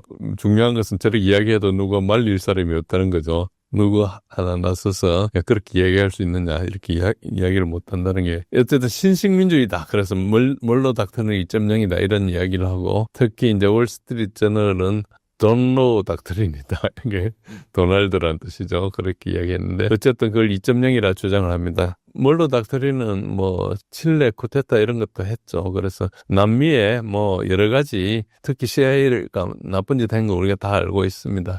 미국이 뭐 민주주의 이건 사실 관심이 없고 최악의 독재 정권은 전부 미국이 지원해왔죠. 옛날에 사담 후세인도 그랬고 뭐 탈레반도 그렇고 다 이제 미국이 지원해가지고 만든 정권이죠. 트럼프의 작전 계획은 뉴욕 타임즈에 나온 걸 기반으로 말씀드리면은 베네수엘라 영토 내 직접 공격으로 마두로를 암살이나 납치한다. 그러니까 디캐피테이션 참수 작전을 하겠다는 거고요. 두 번째 옵션은 미군이 베네수엘라 유전지들을 장악한다. 미국이 시리아에서 미군이 했던 거랑 같은 방식이죠. 법무부는 법적 정당화를 시도해가지고 불법 침략 전쟁에 대해서 법적 구실을 만드는 게 이제 그 미 법무부 밴드가 할 이야기죠. 어쨌든 주권 국가의 지도자 사례를 정당화를 시도한다는 게 이게 이제 우리가 받아들이기 힘든 건데 미국이 하도 정을 오랫동안 했기 때문에 우리가 그냥 무감각해져 있는 거죠. 그리고 마약 카르텔 구실도 이야기하고 있습니다. 미국은 마두로는 합법적 대통령이 아니고 카르텔 대 로스 솔레스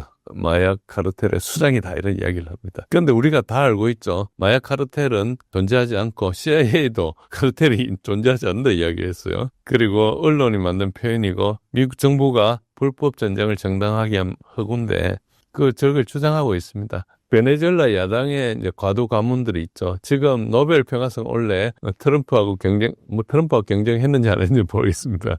어쨌든 언론상으로는 경쟁을 이제 마리아 코리나 마차도가 사실은 베네수엘라 같은 데서도 우크라이나도 마찬가지, 러시아도 90년대 마찬가지인데 과도 재벌들이 국유 자산들을 이렇게 전부 다 자기가 소유를 하고 그렇게 하다 보면은 이제 상당히 많은 소위 말해서 재벌들, 그러니까 우리 재벌들하고 좀 다릅니다. 과도 세력들이라고 볼 수 있습니다. 우리 재벌들이라는 건 그래도 뭐 자기가 열심히 해서 돈을 벌었다 치면은 여기는 이제 재산을 이렇게 강탈해서 하는 거죠. 어찌 보면 그런 거죠. 이게 이제 유럽계 귀족이죠. 마차도니까 스페인계 같습니다. 그래서 이제 어쨌든 1.7조 달러 자산을 민영화 계획을 할 거라고 자랑했어요. 그러니까 노벨 평화상을 누굴 주는가 하니까 저런 사람을 주는 거예요. 그래서 노벨 평화상 받은 사람 한번 보십시오. 쭉 보면은 어느 나라의 그 서방의 에이전트들한테 줘요. 모든 사람은 다 그렇진 않지만 이제 상당 사람들이. 그래서 노벨 평화상을 받으면 되게 부끄러운 거예요. 어째 보면은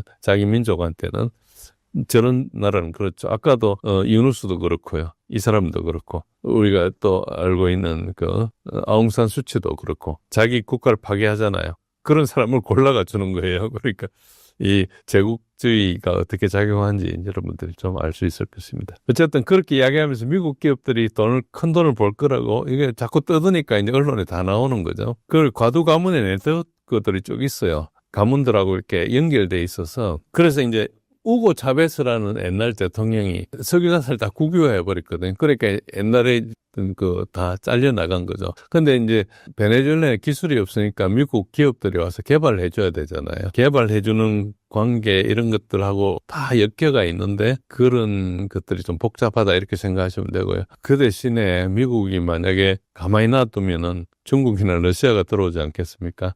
그런 측면도 있습니다. 그래서 저게 한쪽으로 이렇게 딱 보기는 힘든데 어쨌든 저렇게 자원이 많은 데는 항상 이렇게 덤빌려 한다. 우리나라는 뭐 자원이 없으니까 기업이나 뺏으려고 하고 IMF가 그래가 기업을 뺏어간 건데 그런 거고 여기는 이제 자원이 중요하죠. 자원은 제조업체들이 중요하게 생각하지 않습니다. 금융하는 데서 따집니다. 그러니까 금융은 담보가 되거든요. 그러니까 담보가 있어야지 이제 계속 발권이 되니까 노벨 평화상은 뭐 어쨌든 마르코 루비오가 베네수엘라 프로젝트는 마르코 루비오가 한다 이렇게 보시면 됩니다. 베네수엘라 출신들이 과도 체제에다가 뭐 차베스한테 쫓겨나거나 한 사람들 다 플로리다 살거든요. 플로리다의 팜비치 같은 아주 비싼 지역에 살고 있어요. 그러니까 굉장히 큰 정치력을 형성하고 있죠. 그래서 지금 플로리다의 주지사나 플로리다 출신 상원의원이나 이런 사람들이 전부 저게 이제 다 지지를 하고 있는 거죠. 재산을 가지고 이제 나눠 먹으려 하는 그런 걸로 볼 수 있습니다. 어쨌든 마차도는 계속 공개적으로 베네수엘라에 있으면서 베네수엘라 안에 압력을 정대하고 마두로를 몰아내려면 군사력으로 해야 된다 이런 이야기를 하고 있죠. 노벨상이 우리에게 더 큰 보호를 주고 정권에 더 큰 압력을 가한다. 노벨 평화상이 무슨 역할을 했는지 모르지만 저렇게 하고 있습니다. 이 주장은 뭔가 하니까 트럼프 전쟁의 진짜 목표는 베네수엘라 자원을 탈취하는 것이다. 그래가지고 1.7조 달러 가치의 석유와 가스와 금과 히토류를 미국 기업에 넘긴다. 어떻게 하냐? 군사 공격을 하거나 암살을 하거나 유전지들 장악해가지고 가짜 마약 카르텔을 퇴치한다는 구실을 가지고 해서 베네수엘라 내부의 마두로를 반대하는 가문들하고 협력을 한다. 이렇게 보시면 됩니다. 그러니까 결국 어떻게 됩니까?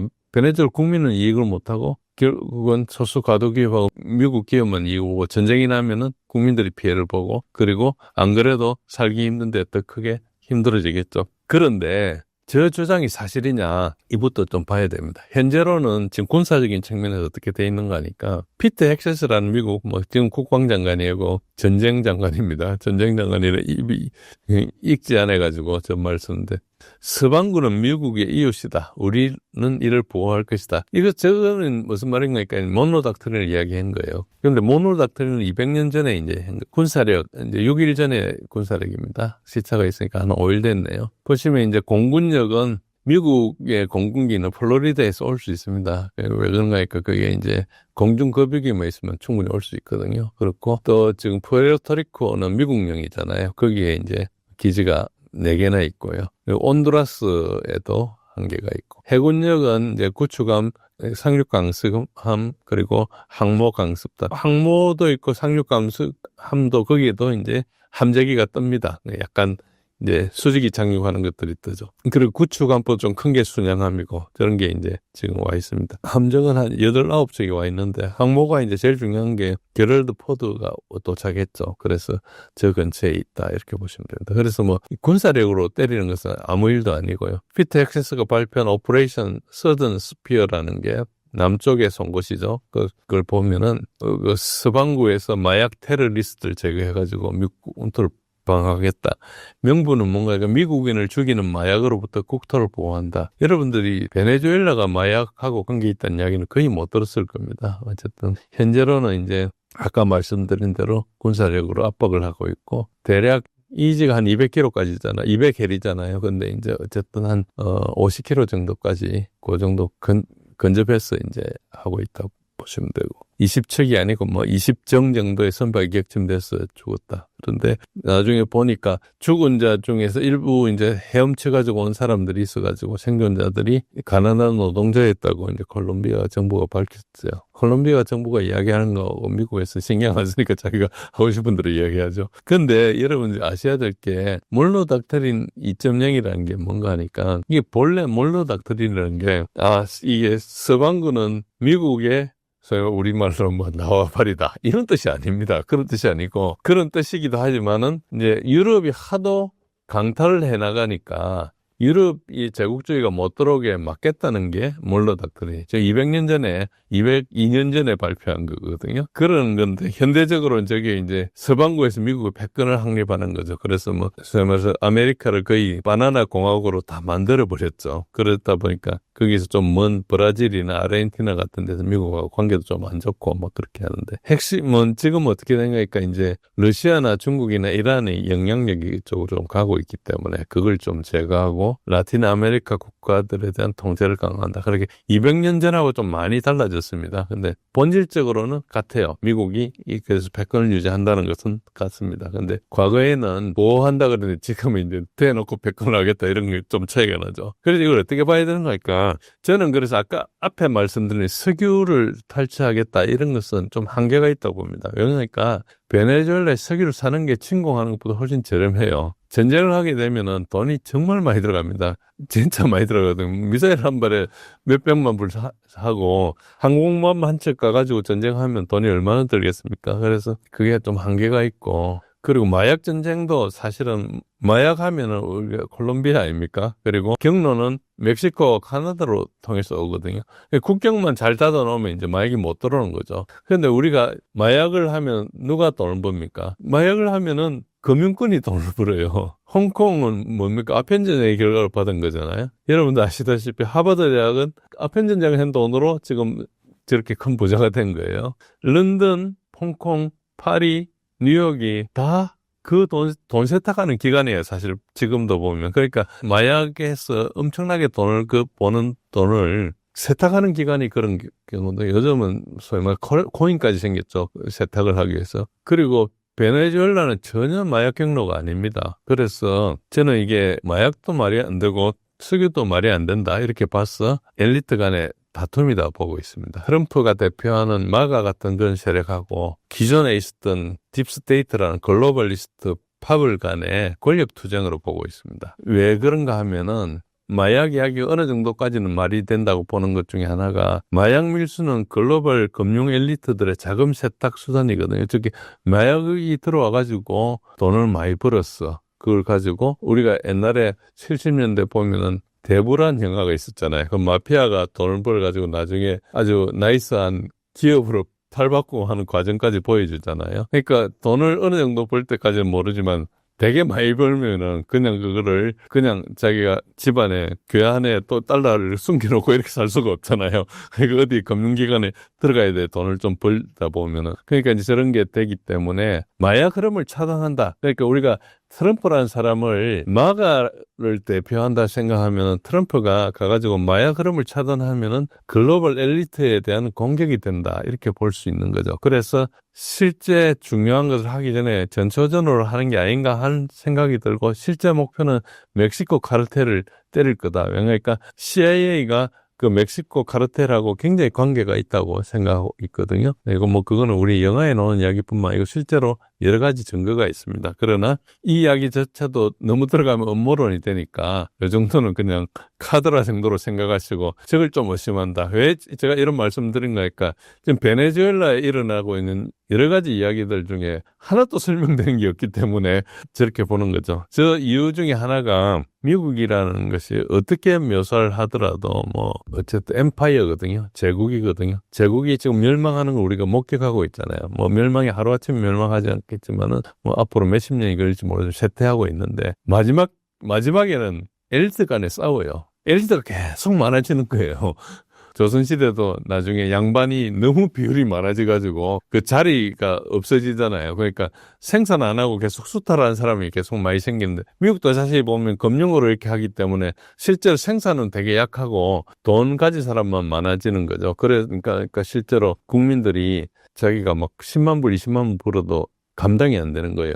하도 물가도 오르고 하니까. 그런 식으로 이제 고통을 당하듯이 지금 마지막에는 결국은 엘리트 간에 싸우거든요. 어떤 제국이든 무너지기 전에 그런 걸로 생각되고요. 침공을 하면은 예상되는 결과가 아까 말씀드린 대로 일단 방공망 파괴하는 데는 한 1, 2주면 다 파괴합니다. 그리고 마두로 정권 정복도 언제든지 가능하고요. 가장 문제는 뭔가 점령이 안 되는 거예요. 여기는 산악 지역이거든요. 그리고 뭐 아시다시피 업이라는 만화 영화 있잖아요. 거기 보면은 산에 그 테이블 같은 마운틴 있잖아요. 그런 것처럼 굉장히 지형이 이상해요. 그러니까 점령이 되게 어렵죠. 베트남보다 훨씬 어려울 겁니다. 그런 측면이 있고 들어가 부수기는 하는데 이제 실제로 통제를 할 수 없다는 측면이 있습니다. 그래서 그렇고 정치적인 측면에서는 베네수엘라가 지금 동원을 해가 수백만 명이 무장된 상태거든요. 그래서 게릴라전이나 비대칭전으로 하면은 위험합니다. 그러니까 일단 들어가면은 때릴 수 있는데 베트남이 이라크 수렁에 빠질 가능성이 되게 높고 그리고 가장 큰 문제는 뭐니까 미국이 와서 직접 주권 국가인 베네수엘라를 공격을 하게 되면은 라틴 아메리카 전체가 다 자기도 나 다음이라 생각하지 않겠습니까? 그래서 이걸 지지하고 단결할 가능성이 되게 커요. 라틴 아메리카를 노리는 나라가 미국 말고 뭐 러시아도 있고 중국도 있고 이런 것 같으면은 단결 안 하는데 미국 혼자 공격을 하잖아요. 그럼 다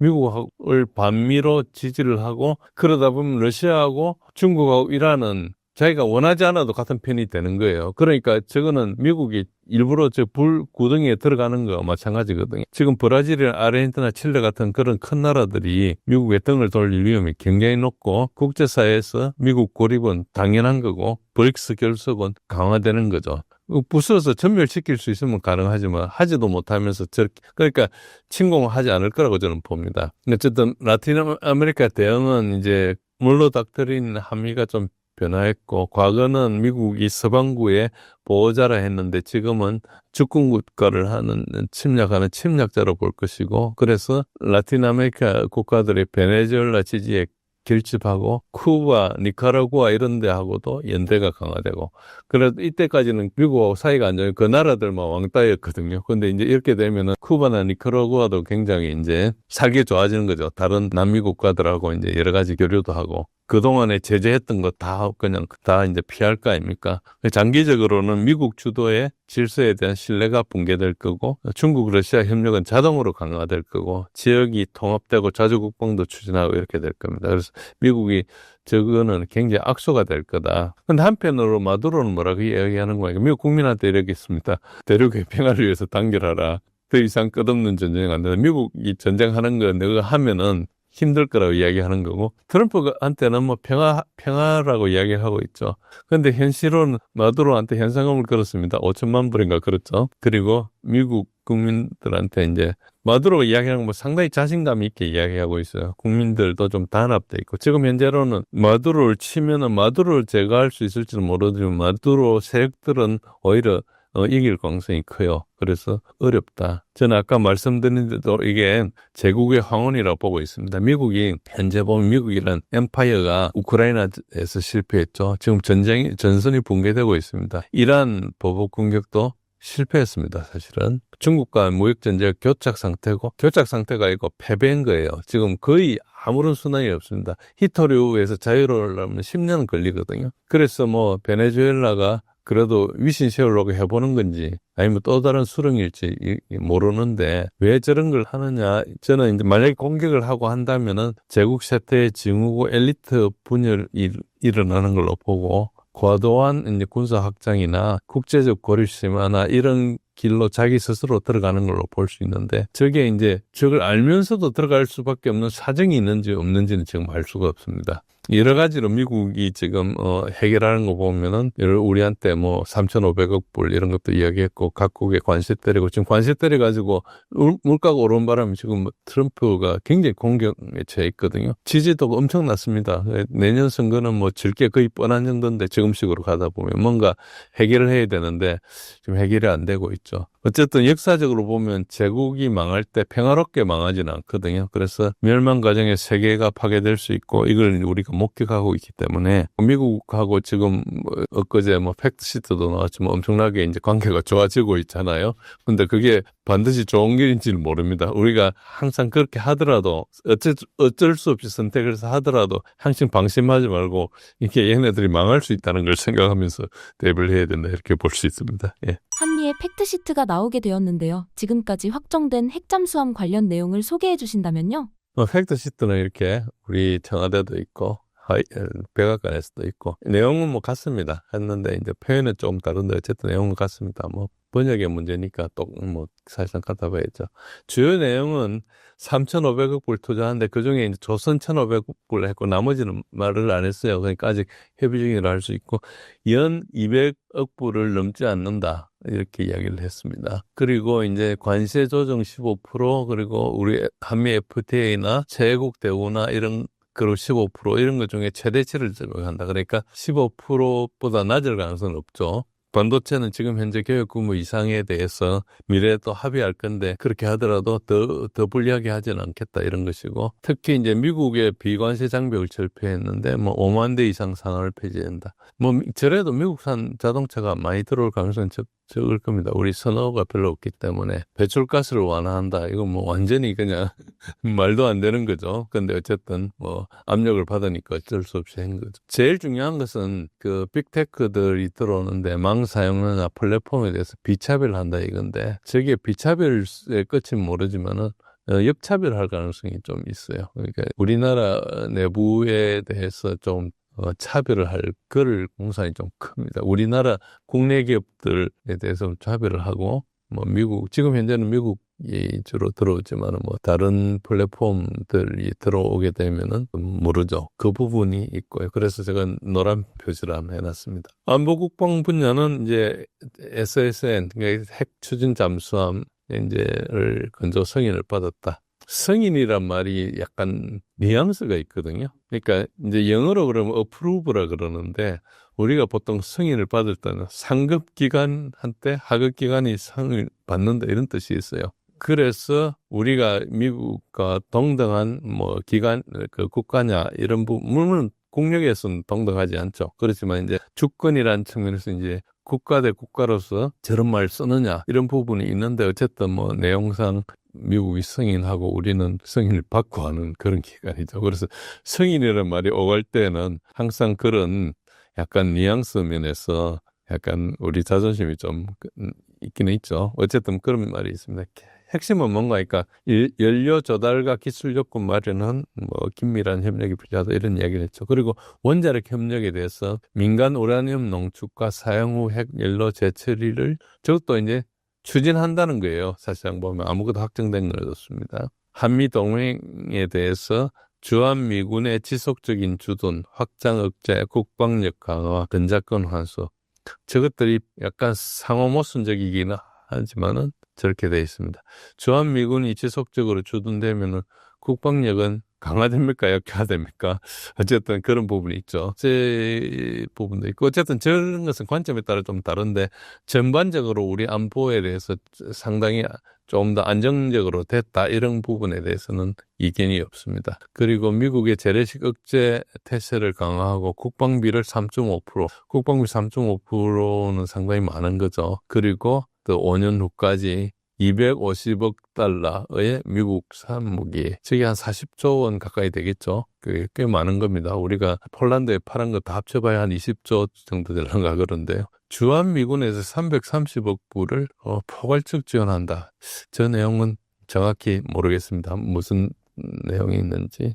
꽤 많은 액수거든요. 그래서 우리가 해마다 뭐 지금 소위 말해서 방위비 분담금이 약 10억 불 수준일 겁니다. 아마 뭐 10억 불 안쪽에는 환율에 따라서 다른데요. 그런 수준인데 저게 좀 많은 돈이라서 저게 뭘 뜻하는지 모르겠어요. 첨단 기술 협력하고 사이버 우주 군사 영역에서 AI 협력을 지속한다. 뭐 팔란티에 이런 데 들어서 하겠죠. 제 협력 지속을 하면 좋은 면도 있지만 나쁜 면도 있습니다.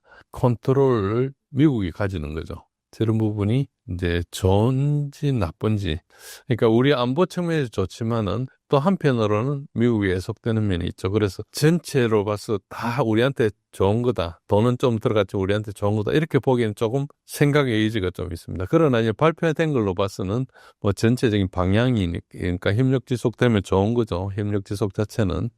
그 이스라엘, 그러니까 중동 지역에 판 우리 갤럭시 폰에 이스라엘 소프트웨어 같은 게 들어가지고 그게 문제가 돼가지고 중국에서는 이제 수입 안 한다고 판매 못하게 이렇게 했잖아요. 그런 것처럼 이스라엘 그 소프트웨어 기업이 들어가지고 이상한 걸 심어놔가지고 이제 문제가 되는 거죠. 지금 그 요소가 있는 겁니다. 아시다시피 이란 이스라엘 전쟁을 하기 전에 IAEA가 이란 핵 개발 가능성을 높다 해가지고 이제 핵 개발한다 이래가지고 이제 이스라엘이 공격을 했어요. 근데 그때 사용된 게 IAEA 감시 프로그램 모자이크라는 게 있습니다. 모자이크라는 것은 지금 여기 있는 이제 피터 틸이 하는 팔렌티어가 만든 AI인데 그 AI에 보면은 한 4억 개 정도의 데이터가 있어요.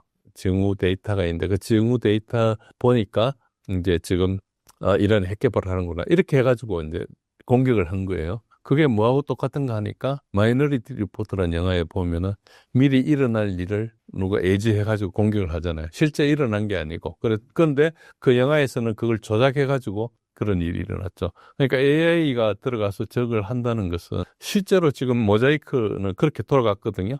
그 부분에 대해서 언급을 잘 안 해요. 그게 지금 그 심각한 문제가 발생할까봐. 그런데 그런 문제들이 위험이 있다는 겁니다. 그래서 이제 기술이 발전하면서 우리가 항상 저런 위험이 있다. 그래서 기술적으로 발전하기 위해서 좋은 거기도 하지만 또 한편으로는 이제 항상 기술이 좀 약한 쪽에서는 저 부분에 대한 긴장을 해야 된다. 그리고 조선산업에 협력하겠다 그랬었죠. 조선산업에 협력하겠다 했는데 자세히 보시면은 실무협의체 유지 정비 보수 인력 양성은 뭐겠습니까? 미국의 인력을 양성해라는 거고 미국의 조선소를 현대화라는 거겠죠. 공급망 회복력을 강화해라. 미국이 국방력이 부족하니까 저걸 하는 거예요. 그래서 한국을 이용해가지고 미국의 국방 소위 말 생산 체제를 강화하겠다는 거예요. 그런데 이제 우리와 달리 핵 추진 잠수함 만드는 건 한국에서 한다고 위성락 안보실장이 발표를 했죠. 어쨌든 왜냐니까 필라델피아 그 시설은 잠수함 만들 시설은 못 되거든요. 그런데 필라델피아가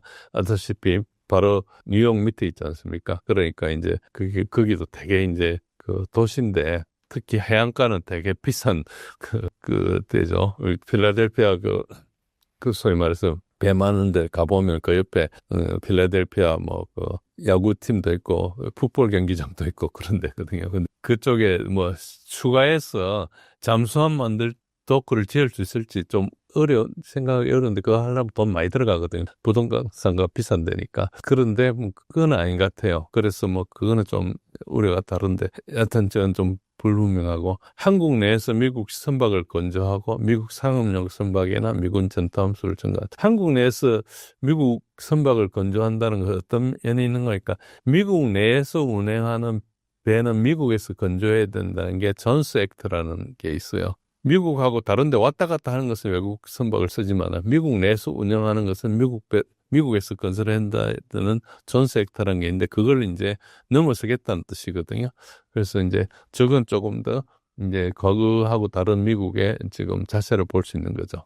조선분 산업협력이 가장 눈에 띄고 구체적이고 그리고 그림이 분명한 걸로 볼 수 있고요. 그 외들은 다 모호합니다. 그래서 한반도 및 지역 안보라 해가지고 북한의 비핵화, 싱가포르 북미 정상 공동성미 이행을 위한 협력.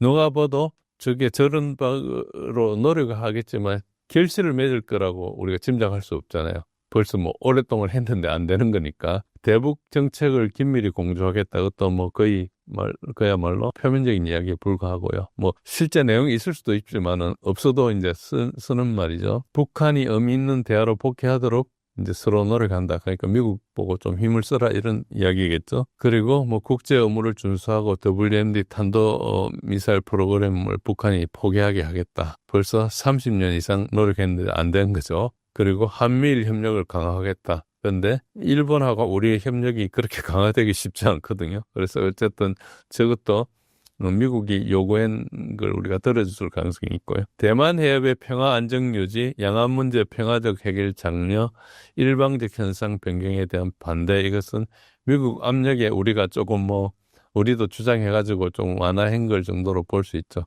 저 문제들은 우리가 중국하고 수교를 하면서 하나의 중국 원칙에 동의해줬기 때문에 우리는 저 문제에 대해서 입을 안 대는 게 좋아요. 그런데 미국이 자꾸 이야기하니까 할 수 없이 들어준 걸 가능성이 있습니다. 우리가 중국과 수교를 안 했거나 수교를 하면서 그걸 합의 안 해줬거나 혹은 그걸 하면서 그럼 하나의 한국에도 너희도 동의를 해달라 이렇게 동등하게 했거나 상호주의를 했거나 뭐 그러면 다른 이야기지만 우리가 그때 남북한 유엔 동시 가입하면서 우리는 중국하고 수교를 했잖아요. 그러면서 대만은 우리가 외교 관계도 우리가 단절했으니까 그래서 뭐 명동에 있는 대만 대사관을 중국한테 바로 줘버렸죠. 그런 정도로 했기 때문에 문제는 이야기가 아닐 거로 봅니다. 어쨌든 이게 중요한 게 이제 핵 추진 잠수함인데 현재 한국의 보유 잠수함은 아시다시피 이제 9척 6척입니다. 현재까지는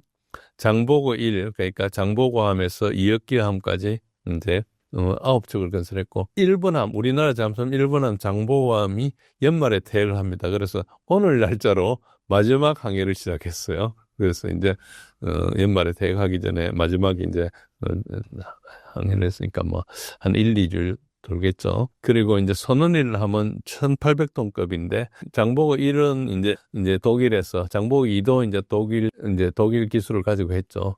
요거는 이제 전부 이제 9척 건조돼가지고 현재까지는 18척이 그대로 있습니다. 구번함 신돌서감이 이제 5년 전에 전력화를 한 거고, 그 다음 버전 우리가 만든 도산 안창호 함급, 저것은 이제 현재 배치완 3척을 운용 중에 있고요.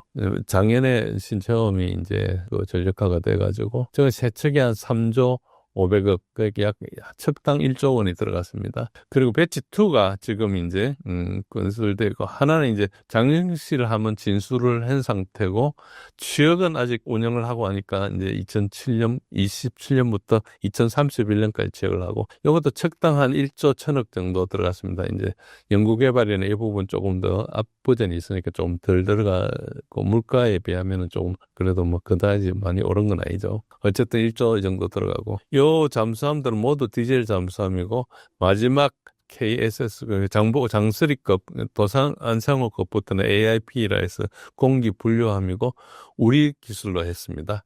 도산 안창호함부터는 물론 그 전에도 우리 기술이 많이 들어갔지만 설계부터 처음부터 우리가 다 한 거죠. 그럼 핵추진 잠수함은 뭐냐? 핵추진 잠수함은 공격 잠수함을 이야기합니다. 우리가 핵추진 잠수함 핵을 가지고 추진을 하는데 공격 잠수함이 있고 이제 그 SSBN이라 그래서 SLBM 핵미사일을 쏘는 잠수함이 있는데 두 가지가 다릅니다. 공격 잠수함은 뭘 하는 건가 하니까 저게 군함이 표적이 돼가지고 미사일을 실은 그러니까 특히 탄도미사일을 실은 잠수함을 때리는 것이죠. 핵 잠수함을 때리는 그 찾아가 때리는 것입니다. 즉 수상함, 항공모함이나 순양함이나 수상함 내를 때릴 수 있죠. 그래서 우리가 만약에 핵 추진 잠수함을 가지게 되면 그 표적은 뭐겠습니까? 북한의 이제 SLBM을 실은 배겠죠. 북한의 잠수함이고 그 다음에 이제 경우에 따라서는 중국의 SSBN 그리고 러시아의 SSBN이 되겠죠. 그렇게 됩니다. 지상 표적도 때리는데 토마호크 같은 걸 이제 실어서 할 수도 있고요. 그리고 주 목적이 이제 정찰 및 감시입니다. 그리고 대표적으로 미국의 로스앤젤레스급 세척밖에 안 했지만 시울프급도 있었고 버지니아급 이것들이 이제 공격 잠수함. 러시아에는 야센급 아쿨라 빅터급이 있고 중국에는 091급 한급이라 그러고 상급이라고 그러고 그저 잠수함에 이제 자기 왕조들을 이제 세우는데 이제 대략 버지니아급은 한 7,000톤에서 8,000톤 정도 되고 러시아 함수함은 13,000톤, 13,000톤, 아쿨라는 한 18,000톤 정도 됩니다. 중국의 이제 상급은 한 5,300에서 5,600톤급 정도 되고 우리나라도 한 5,000톤급을 지금 생각하고 있는 것 같아요. 북한의 핵 추진 잠수함 용도 차이가 있습니다.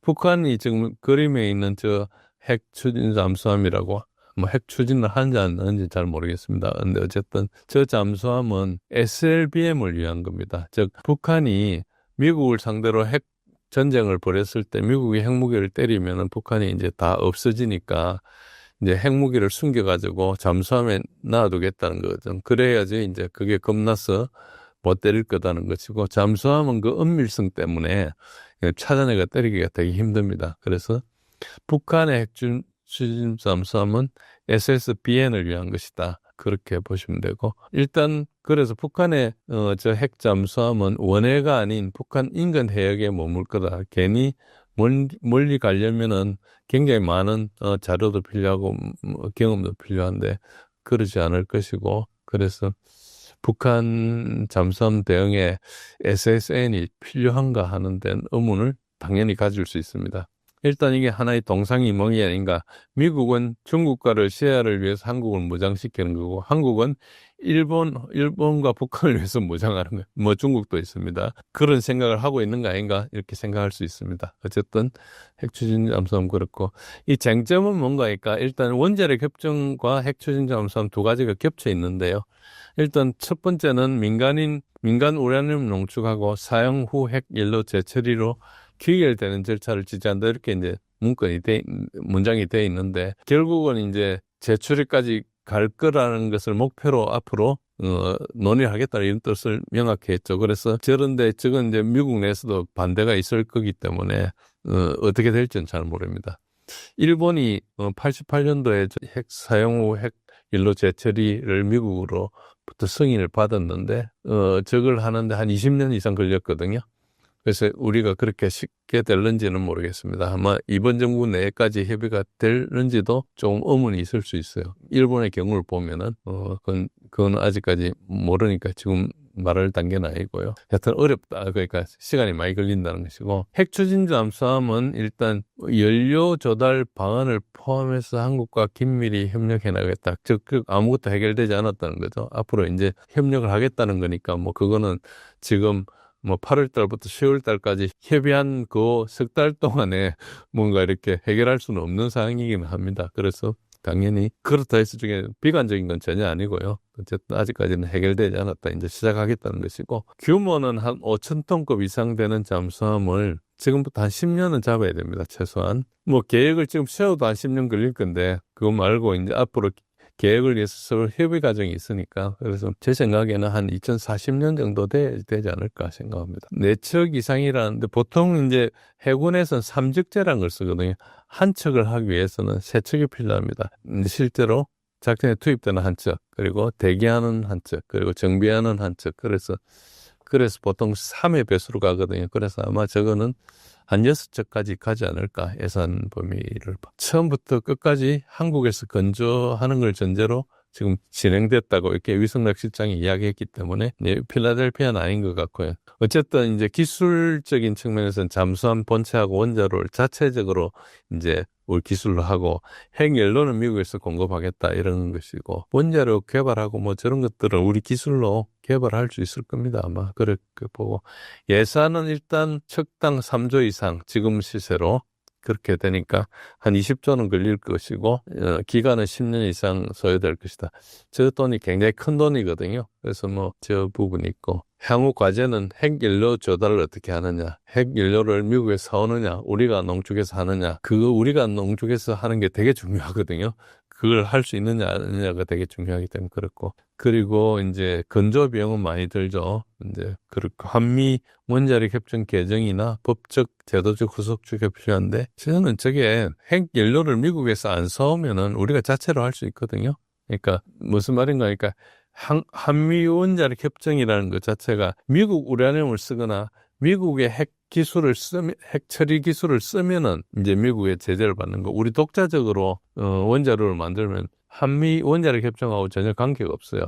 그러니까 미국이 승인해주고 안 해주고 하는 저 부분도 우리가 기술적으로 종속돼 있거나, 소위 말해서 공급망에 종속돼 있기 때문에 저런 부분이 있거든요. 그래서 저거는 저렇게 오래 걸리는 것 같으면은 뭐 그냥 우리가 할 수도 있지 않나. 저는 그렇게 생각합니다. 뭐 저게 엄청난 정부가 뭐 얻어낸 거나 이런 건 전혀 아니고요. 정책적으로 선택할 수 있는 길이 여러 가지 있는데 저렇게 했다는 것 자체가 아마 3,500억 불 이런 것 때문에 약간 우리 국민들이 엄청나게 이제 부담스러워 하잖아요. 그 부분을 정치적으로 조금 이렇게 한가 아닌가 이런 생각도 합니다. 뭐 저 생각이 근거를 댈 수 없기 때문에, 추정에 불과하기 때문에 뭐 강력하게 주장할 수 있는 건 아닌데 굳이 저렇게 해야 되나 하는 생각도 있습니다. 예, 이 부분에서 이제 몇 나라들, 특히 주변에 있는 나라들이 이제 반응을 하는데, 일본이 제일 먼저 민감하고 있죠. 한국이 핵잠수함을 가진다는, 일본은 당연히 이제 자존심이 걸리겠죠. 그런데 일본은 사실은 그런 자존심으로 신경 쓰는 나라가 아니고요. 그걸 명분으로 자기네들이 이제 물꼬가 터졌다 이렇게 생각합니다. 언론에서는 한국이 대미 투자에 대한 보상으로 저런 걸 얻어냈다. 그렇지만 한편으로는 중국도 자극하고, 또 민수용 우라늄 농축을 하면은 아시아의 군비 경쟁이 강화된다. 즉 한미일 군사 협력을 하고 뭐 이렇게 한미일 이런 이야기를 하지만 한국과 일본 사이에는 라이벌 관계가 있죠. 우리가 일본을 완전히 제압하고 커지면 일본이 우리를 가지고 시비를 안 걸 겁니다. 그런데 일본 생각하기에는 우리가 일본보다 작은 나라이기 때문에 일단 깔보는 생각으로 일본이 저렇게 생각하죠. 일본 사람도 저렇게 생각하는 거 우리가 알고 있죠.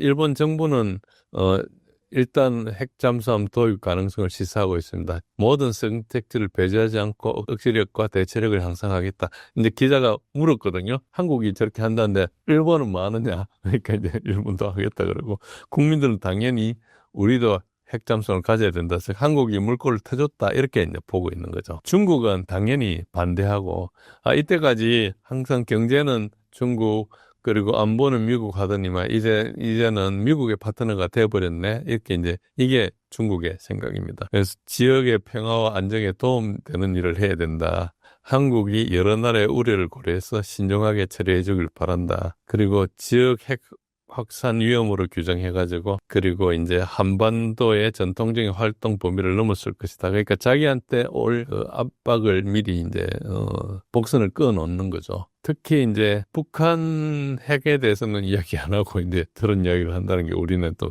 섭섭하죠. 이미 취약한 한중 간의 전략적 상호 신뢰를 더욱 약화시킬 것이다. 동북아는 무모한 핵실험의 무대가 아니며 추가적인 핵 확산으로 인한 안보적 결과를 감당할 수 없다.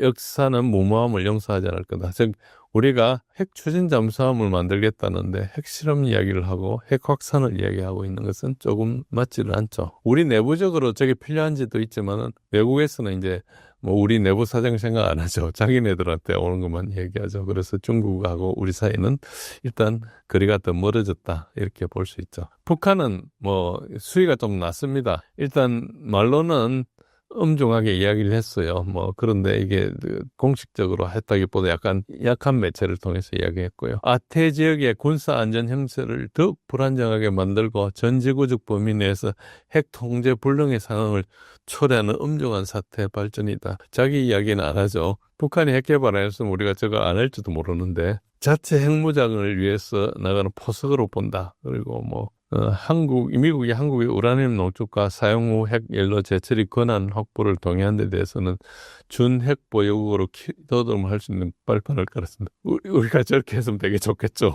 어쨌든 저렇게 이제 말로 하고 있습니다.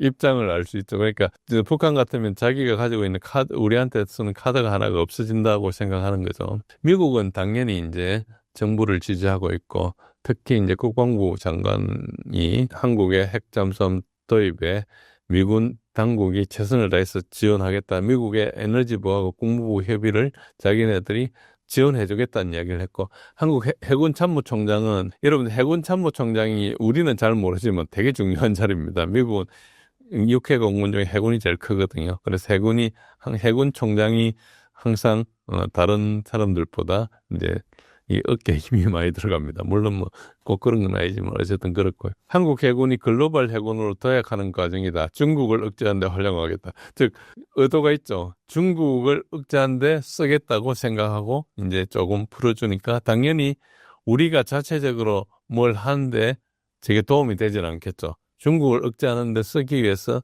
하는 거고 우리는 이제 우리가 자체적으로 가는 데 쓴다는 것이니까 아까 말씀드린 대로 동상이몽이라고 보는 게 저기서 나온 말입니다. 러시아는 아직까지 공식 반응이 없습니다. 이게 러시아는 약간 반응이 느릴 수도 있지만은 또 문제가 뭔가 하니까 북한의 핵잠수함 관련 기술을 지원해 주던 의혹이 있거든요. 그래서 그게 사실이면 조만간 드러날 건데 그 기술이라는 게 뻔하기 때문에 그런데 만약에 이걸 공개적으로 비판하면 이중잣대 논란에 들어갈 거니까 뭔가 다른 표현을 하겠죠. 그런 측면도 짐작이 되고 또 러우전에 집중을 하고 한국을 직접 비판하지 않고 중국 하는 대로 그냥 두고 같은 말 안 할 수도 있죠. 그리고 또 한편으로 이제 우리가 우크라이나에 대해서 포탄 같은 걸 간접 지원해 준 걸 배경으로 러시아가 북한하고 가까워졌으니까 그런 측면에서 아직까지 한국을 이제 너무 미국한테 가는 거를 이제 러시아가 약간 우려하고 한러 관계에 대해서 러시아가 조금 더 생각을 하고 있기 때문에 비판을 좀 강화하지 않을 수도 있다 이런 생각도 하고 있습니다. 어쨌든 뭐 그런 정도로 복잡하게 있습니다. 그냥 이 정도는 사람들이 그렇게 생각하는 거니까 그렇게 아시면 됩니다. 예. 마지막으로 신사임당 구독자분들께 한 말씀 부탁드립니다. 방글라데시, 베네수엘라, 핵잠수함 그리고 러우전 이런 여러 가지 말씀을 드렸는데 러시아 우크라이나전은 굉장히 이제 우크라이나 어려운 상황인데 굉장히 중요한 단계가 하나 남아 있습니다. 나토가 참전할 것인가 하지 않을 것인가 혹은 그 전에 18세에서부터 25세를 동원할 것인가 동원하지 않을 것인가 하나의 문턱입니다. 이제 그게 들어가면 전쟁이 양상이 새롭게 되는데 나토 입장에서는 가급적 우크라이나 사람으로 계속 러시아를 전쟁을 오래 하겠다는 게 생각이고 이제 우크라이나는 이제 여러 가지 내부 동력은 떨어지고 있습니다. 그러나 우크라이나 그러니까 젤렌스키를 움직이는 줄을 잡고 움직이는 사람들은 미국 사람들이거든요. 그러니까 핵심은 미국 사람들입니다. 그래서 젤렌스키는 여러 가지 우려가 있지만 권력이 당장 문제가 되지는 않고 있고 다만 국내적으로 문제가 산적돼 가고 있다. 이런 것이고, 그 다음에 이제 오늘 방글라데시는 여러분들한테 처음 말씀드렸는데, 전반적으로 특히 이제 중국을 견제하는 흐름과 저번에도 말씀드렸지만은 그 맥킨더 이론처럼 지정학적으로 중요한 자리를 이렇게 잡는 그의 일환으로 보시는 게 좀 맞고요. 그리고 지금 방글라데시 현 정부는 미국의 꼭두각시 정부다. 그리고 이제 방글라데시는 앞으로 상당히 내부적으로 혼란할 거다. 그리고 베네수엘라는 여러 가지 말씀드렸지만은 사실상 아무도 모르고 있습니다. 누구도 모르고 있다. 이렇게 보시면 됩니다. 예. 오늘 여러 가지 말씀드렸습니다.